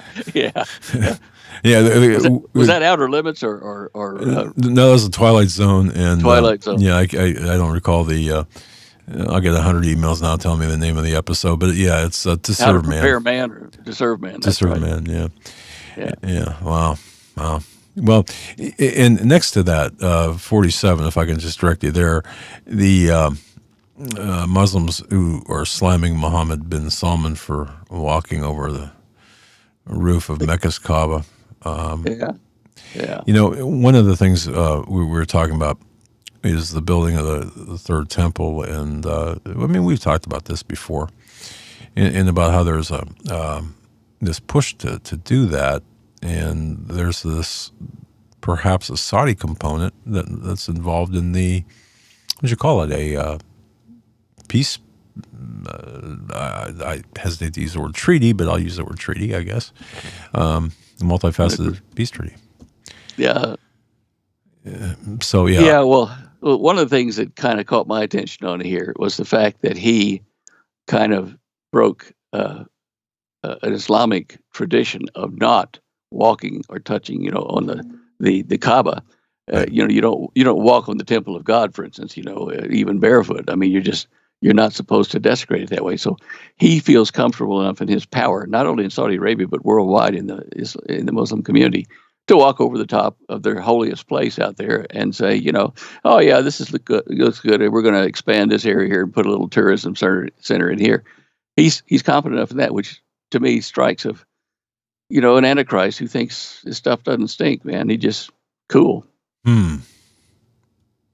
Anyway. Wow. Yeah. Okay.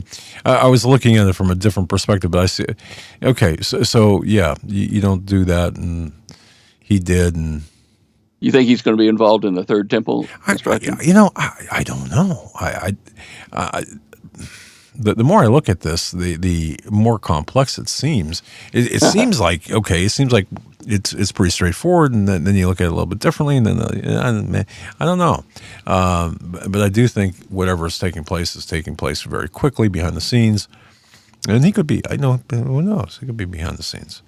I don't know. Well, I don't know. It may be that's part of the agreement, the peace agreement between Palestinians, Israel. Maybe Jordan, Saudi Arabia, and a few of the other nations that are going to be involved in that agreement. But there have been articles posted in the Jerusalem Post and a couple of other Jerusalem news sites about where the actual Temple of Solomon was located. and some say the southwest corner, which would be under the Al-Aqsa Mosque. Some say it's over on the southeast corner and maybe off into the dirt. Another says in the north, in the wooded or like the garden type area on the Temple Mount. Mm-hmm. My guess is whether it was where the original one was, is that they will probably end up putting the new Temple of Solomon, which is smaller, than the second temple, the Herodian temple, but it's smaller and it will fit up in the northern part of the Temple Mount, away from all the Arab, intrigue and their buildings and things, and the Dome of the Rock. And I think so because there's water flowing and rising there. So we discussed on the show probably 3-4 shows back, and the ground is cracking outside, showing earth movement at the east gate. Yeah. Snakes and spiders are coming out of the stonework now then because they're feeling unsafe inside the movement of these stones. So I think that we're going to see it over there, and in that area, in that northern area of the Temple Mount, is where the seat of Solomon is, and so that to me just kind of says, okay, that's where they're going to put it. Mm-hmm. Now, will Saudi Arabia, will MBS be involved in that? He could be. I mean, it might be part of the give and take to the Palestinians. Say, well, okay, if we give you this, then we want to build the Solomon's Temple up on the Temple Mount and have access to the faithful Jewish over on that part. It would be an interesting, bargaining chip. Yeah. There has been calls for building a third temple there over in Turkey by some of the press members there, but Erdogan has not approved it yet. He hasn't been on side of it. He's still cross with Israel. So it may revert back to the Saudis because they're in a much better frenemy type relationship with Israel. So interesting. Well, he's got the money. I mean, he could rebuild the darn temple and then come over and step in it and be just as irreverent as he's been with the Kaaba by walking on top of it. And we know the Antichrist is going to do something pretty just dastardly, in front or at the temple when it's built. Right.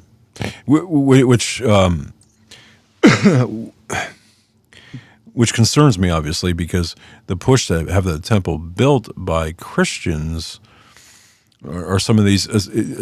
If you remove the ones who are complicit, are some of the Christians that naive that I wouldn't be too quick to be doing this. I don't know, but because bad stuff's going to happen. Orthodox Judaism in the country, in Israel, is pushing for rebuilding the temple so that their version of the Messiah can come. They want to have a place for him, to rule from. Right. Well, it's a complex issue. Yeah, it's going to be interesting to see what happens. And the comparison we had Tom Horn on earlier.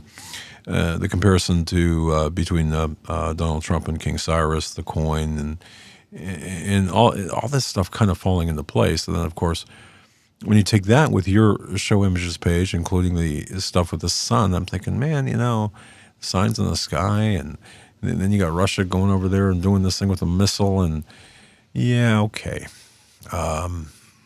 Alien deception, UFOs over southwest England, the softening up of the people. I don't know. Yeah, we're still spending money, like slides 40 and 41, where Boeing is building a large portion of the new SLS space exploration rocket. And if you click on the pictures and go to the site, you'll see that these canisters are huge, and these are part of the rocket. You can see some people down at the bottom of in those images. Looking at that, yeah. And if you look at click on the picture over on image 40, that's what the new exploration rocket's going to be. Wow. And those orange sections there are what we're looking at and showing you how small a person was next to it. So this is, I don't know whether it's 2025 or when they're going to have this out there, and released. But the space exploration hasn't stopped, and it's being readied for space flight and for launching to possibly meet, aliens out there. It's a big unit, biggest one I've ever seen. I guess, I'm looking at this and comparing it to some kind of hybrid between the space shuttle program and what, Saturn V. I mean, is that what I don't know. I mean, or am I just looking? Well, at I don't know wrong? whether this is deep space, whether they want to make this a Mars rocket or what. But the liquid oxygen tank is huge. It's one of those orange sections there. It's not as big as the ground level of that. The other part, but it's a lot of liquid oxygen. I'd just like to be sitting on top of that, or in that capsule when that sucker went off. When it started. Wow, that'd give you a rush, man. Well, it's called this particular project is called the SLS Orion project, and they've got new terms for it, but they're calling those orange things the core stack. In other words, the core of the missile or rocket stack. Right. This was being put together over New Orleans, but keep your eyes on that too. It's going to be interesting. Maybe it will be launched and tested before the alien presence is formally revealed. I don't know, but it tells people, this is Earth people, Earth technology trying to build this big monstrosity to use thrusting rockets to get up to the moon or over to Mars maybe, and we're really grunting to get it out, right? And then all of a sudden, flying saucers come in and say, "Oh, Jan, are you still doing those rockets?" Well, yeah, it's preparation. of course, and that's I think every waking individual should look at it that way. I mean, it's just preparation indeed. Yeah. Wow. Hey, just a side, kind of I guess an interest in sports fans, mainly in Australia and England. But slide 48 showing that the Pakistani Prime Minister Imran Khan is going to the conference with the Saudi prince, MBS, because Pakistan needs a lot of loans to cover the situation they're in. So he's going to be kissing up to MBS. But what people may not know, unless they've been following cricket over the years, is back in the early 70s, Imran Khan was an international known cricketer, and for him to be a prime minister, it's just showing we got sports players now becoming a prime minister of a country that's got nuclear weapons. So what's he going to do? Hit it with a cricket bat or something? I don't know, but yeah. I mean, one might argue a reality TV star here in America, a sports figure over there. Okay, but man, that's interesting. The money issue, Pakistan being desperate for loans. We haven't given them enough money. Obama during his 8 years didn't support Pakistan enough, or what's the deal with that? I don't know. Obviously, they're needing it, and that is a very dangerous recipe because they have nuclear weapons. Yes, they do. Saudi Arabia doesn't yet, and if they go down there, they can just loan money out the wazoo to Pakistan and say, "Oh, by the way, can I have one or two of those nukes to put on my missiles over here so I can kind of have power in the Middle East?" So who's going to say no if he's putting the money to save the country? It's just a very bad formula there. Yeah. It seems like the world is kind of, things are shifting pretty quickly all over the place. I mean, we look at, and I'm sure, I know people listen and watch this show outside of the United States or North America, but it seems like we look at a lot of things through the vision of the West when, wow, there's a whole big world out there that their world division's a little bit different than ours. Yeah, it is. When Holly and I lived in Australia, we watched news there, British news and Australian news and other news feeds from other countries. And it was amazing how insular the U.S. news was to itself rather than reaching out on a global basis so that people got educated what was happening in the world. And when we got back, our news services seemed rather limited, very narrow-minded. I want to ask you, somebody sent me an email. I think it came in yesterday, but I saw it today. I want to know if you miss Australia, or what you miss about Australia, or if you miss Australia? I miss my children, my grandchildren, my children that are down there. But other than that, no, the politics were so bad and getting worse. It's to the left side of the spectrum, and they were doing such crazy things and selling off so much of Australia to the Japanese and the Chinese that it's not a clever place to live. I wouldn't go back. Hey, just think if Bernie Sanders somehow makes it through 2020. Nick, we could be Australia-like. Oh. Or Australia-lite. I don't know. Yeah. Look, with the socialists, and they are socialists down there, one good thing was that you could, your insurance you could buy for, like, my whole family, would be like $780 a year for Rockstar treatment when you go to the hospital. When I had to go in and get my first kidney stone removed, they got me a wheelchair and rolled me in and up to my room, and nice carpets and old masters paintings around the walls and in the room, and a champagne bottle full of champagne that they opened there for me, and that was for $785 a year for the entire family. So that part of it wasn't too bad, and I could still choose my doctor. But I'm sure they've ruined that now. Yeah, I mean.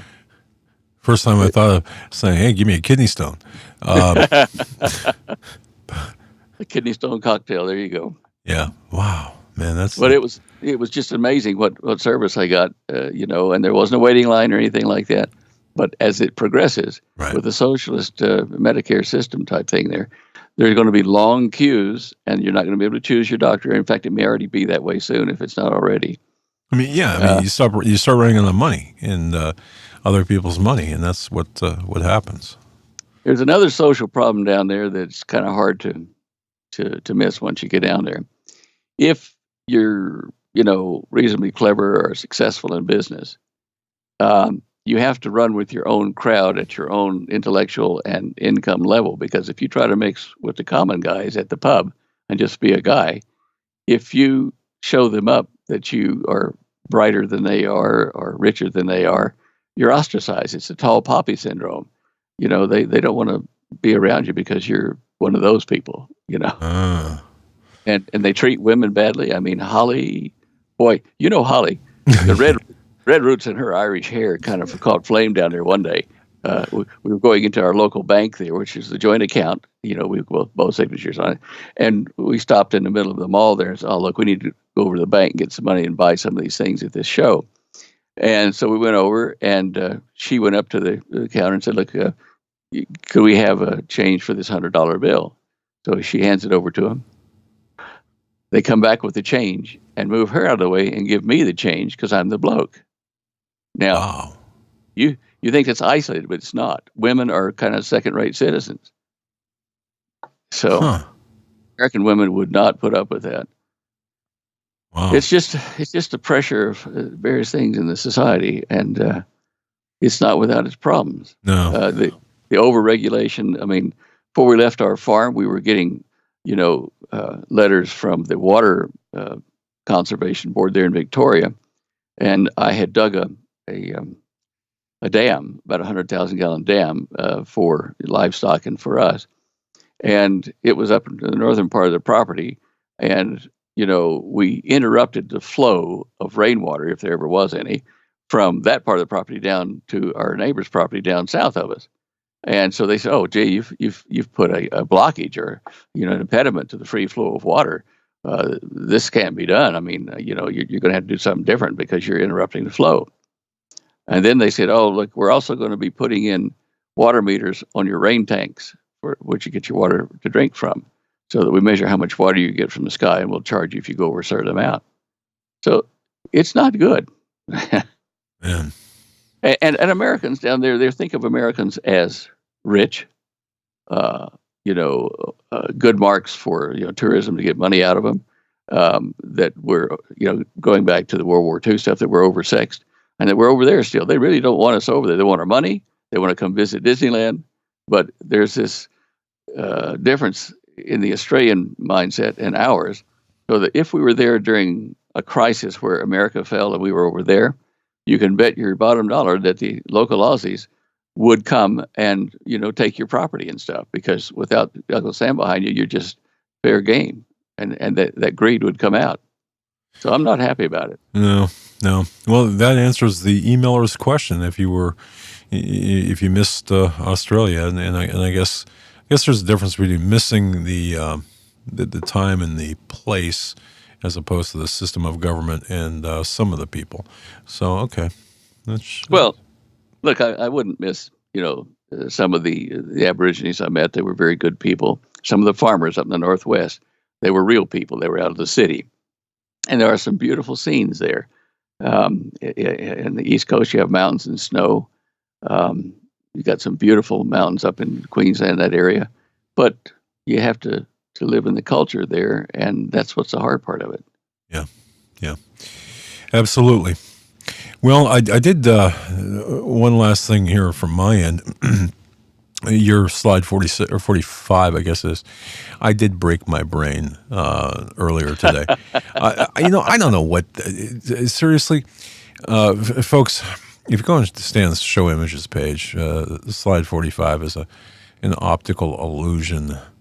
I don't even know how to explain it. Well, if you you click on the picture and see the big picture of it, and you see the little black dot in the middle of it. Yep. And then move your head toward the screen, focusing on that black dot, and everything will start to move in one direction or the other at the same time. Just weird. Yeah. Is it? I feel like asking, what's wrong with me? I mean, is that? I mean, by the way, those paintings that. I don't know how you describe them.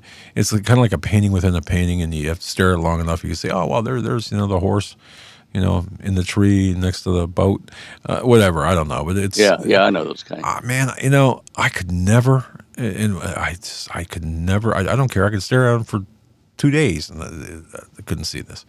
But this thing blew my mind a little bit.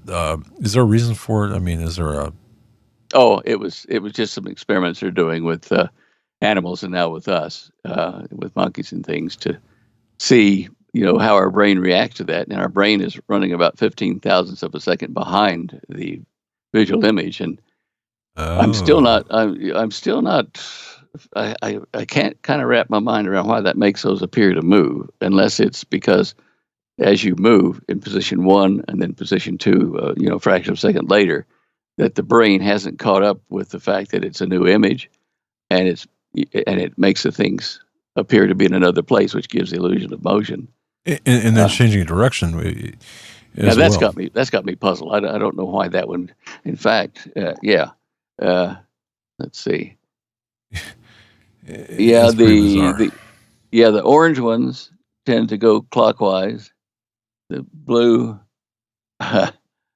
Kind of the other direction. I don't know whether it's the size of the circle or the colors or what, but it is interesting. Yeah. I thought I'd add that in there for fun, as opposed to the cosmic death rays that await us. But okay, now we could print that out, folks. And when you're sitting in the dark or affected by EMPs, you can entertain your family with that. Okay. Wow. Now, for you amateur scientists at home that have got microwave, I found this was really cool. You can take 2 grapes and put them in your microwave, right, fairly close to each other, and then turn on the microwave, and there will be first a spark between them, and then plasma forms, ionized plasma around them, and they're destroyed. Really cool. They're showing why blobs of water, circular orbs of water, will conduct to microwaves. There's a whole study being done on that. So I guess some scientists can have fun while they're doing that. There's a video down there if you scroll down a bit, and you can see the grapes explode in that microwave. I suppose this is where I say don't try this at home. I ain't cleaning that up. But I used to take frozen breadcrumbs, like the little pieces that come off your bread when you bring it out of the freezer, those little tiny crumbs, and throw them on a plate that had gold lining on it. It was one of our fancy plates, which I'd get in trouble about. But anyway, The conductive ring of paint on the plate, I think, caused this, because I turned on the microwave and it was like Star Trek. These little pieces of bread would suddenly go flash and disappear. And it was good fun, but it was pitting some of the gold on the plate. So I figured I better stop that before I got killed. Yeah, Stan, not very good. And, you had that Eric ran the video of the grapes, but there's every microwave has that mesh screen or whatever it is, mesh covering on the window. Did you tell me, or I don't know where I heard this? If that wasn't there, our eyeballs would be cooked. Yeah. It's like it's an EMP shield. It's shielding the 5 or whatever gigahertz pulse from the microwave is emitting, and so technically, I suppose you could probably put something in there and close the door and protect that object from an EMP pulse.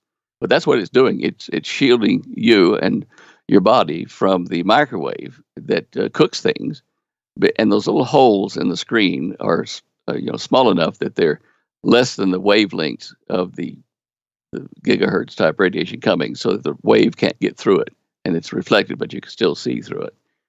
But yeah, it would harm you. You definitely don't want to do it without the shield. Yeah. Yeah. Okay.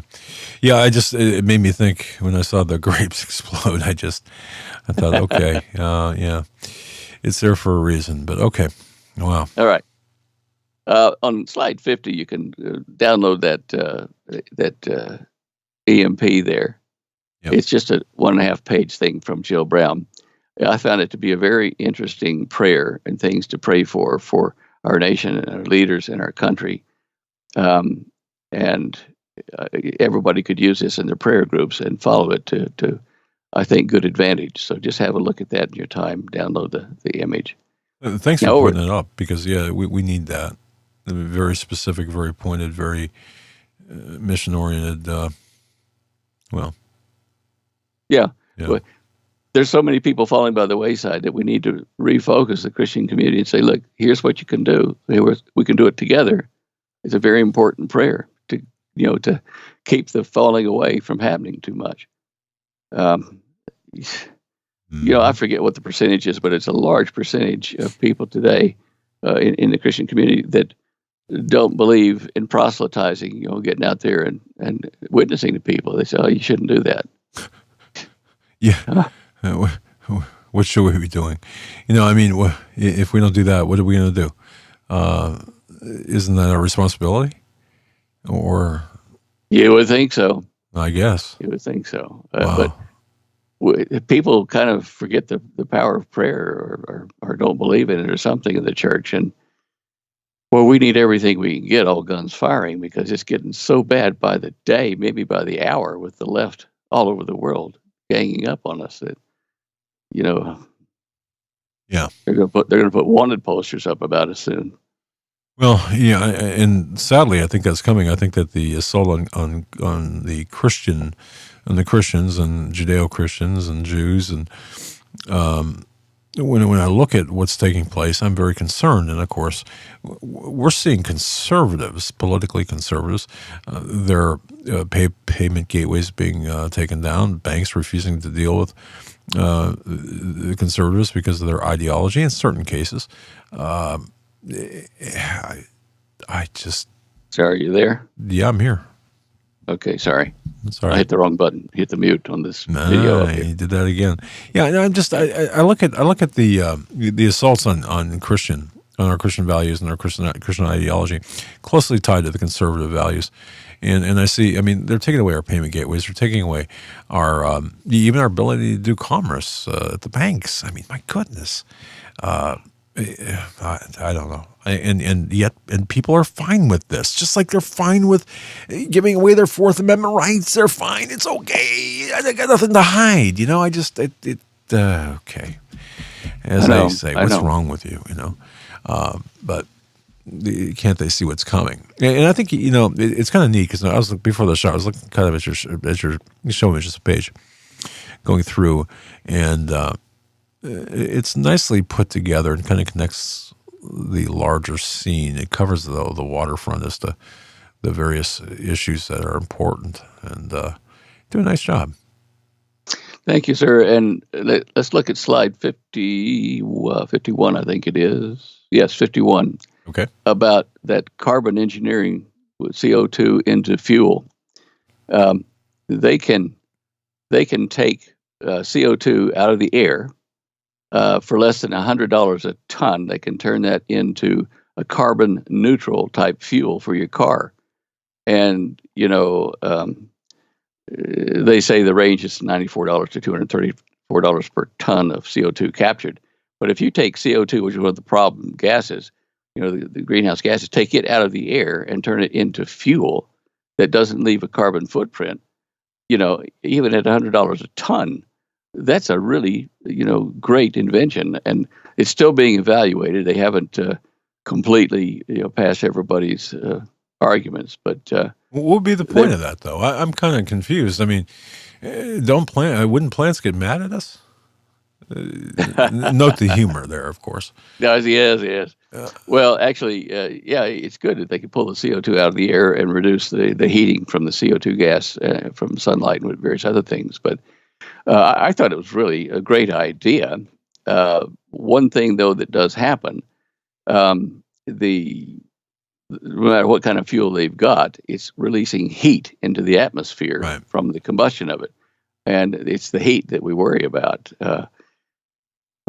But anyway, it's a challenge, shall we say? We can always get behind the socialist agenda for the green. What is that new Green Deal thing going on? Yeah, new Green Deal.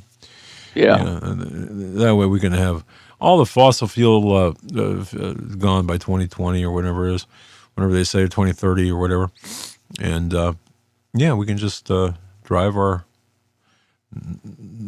electric cars around and plug them into outlets that I don't know how she's going to do that because we've still got to generate the electricity from something. You think? Yeah, exactly. I think we were talking about this last week. Yeah, but when I looked at the platform,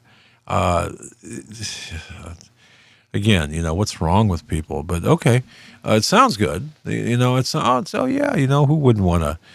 Well, no, it doesn't sound good to me. It's I don't know. I don't know. As you aptly stated a while ago, we got a lot of morons and they're multiplying. Yeah, and yeah. I couldn't have said that better. Yeah, that's very true. What? Yeah, go on. No, I was just going to ask you. I can't believe how quickly this time flies. We only have about 5 minutes, about 7 minutes left, 6 minutes left. Anything catching your fancy news-wise, current events that you want to touch on? Or? Well, there's one thing I want to touch on here in a minute. You just reminded me, about that moron statement. One of my film producers I worked with over in Queensland, he had a favorite saying about the morons, except he called them drains, D-R-A-I-N-S, because they were always circling the drain as waste. The drains. Yeah, I'm there with you. I've got some other more colorful names for them, but maybe I'll start using drains. Yeah.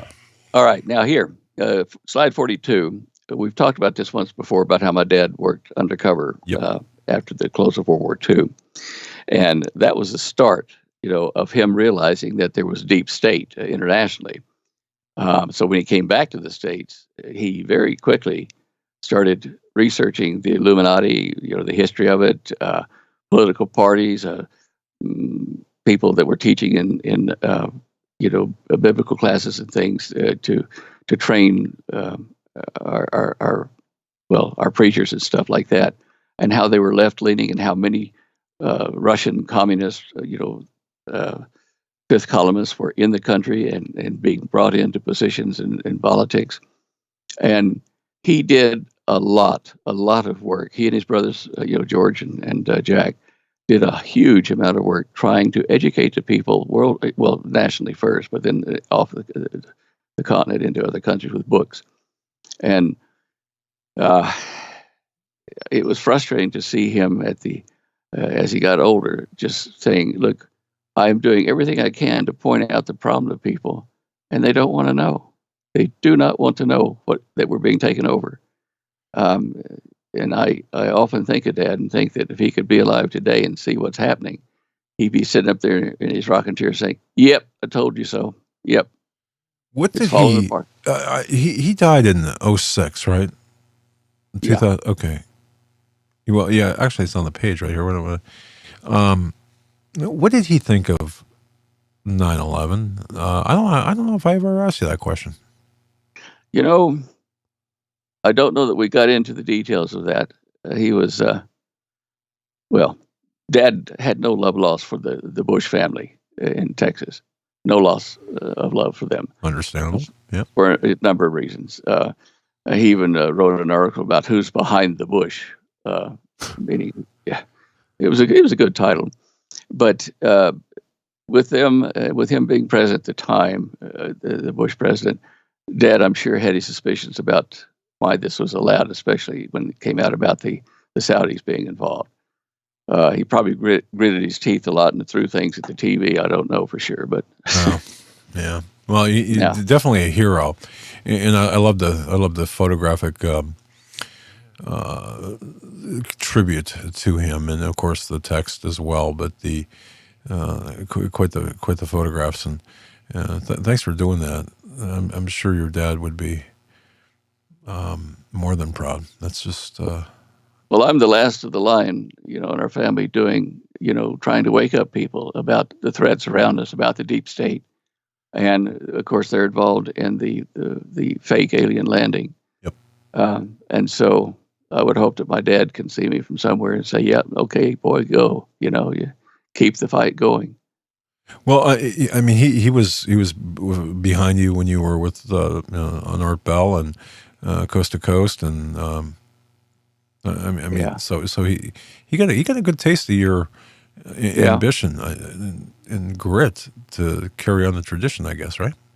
Yeah, that Art Bell show was so widely listened to that, what was it, in 2000?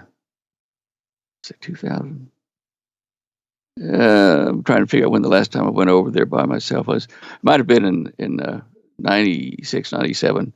But Art Bell was very popular with a lot of the nighttime workers, or security guards and things. And as I flew into the airport there in Shreveport to visit one of my sons, the airport had shut down. It was after midnight. The lights went out.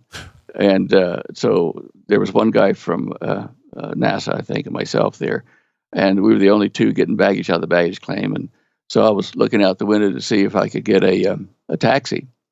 And so the night security man came around and says, "Hey, I know who you are." And he points at me, and I said, "I beg your pardon?"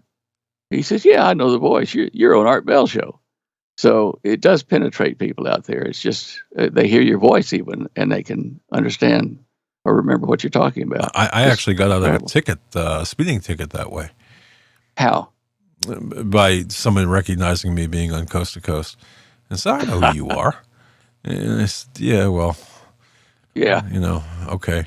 But it saved me, I don't know, probably $100 on a speeding ticket. But nonetheless, yeah, it's good. And people know you. And of course, Stan, you've got a great reputation. Cosmic Conspiracy, as you talked about earlier, get them printed and let us know, because people need to get them. And of course, your EMP shield, it's folks, just do it. Just do it, and you'll thank me later when you have your stuff working and others don't. And I know there's some issues beyond that, but at least you won't be one of the anchors. You won't be using your yeah. Importantly, though, is if they save everything in their house from the EMP shot, pulse.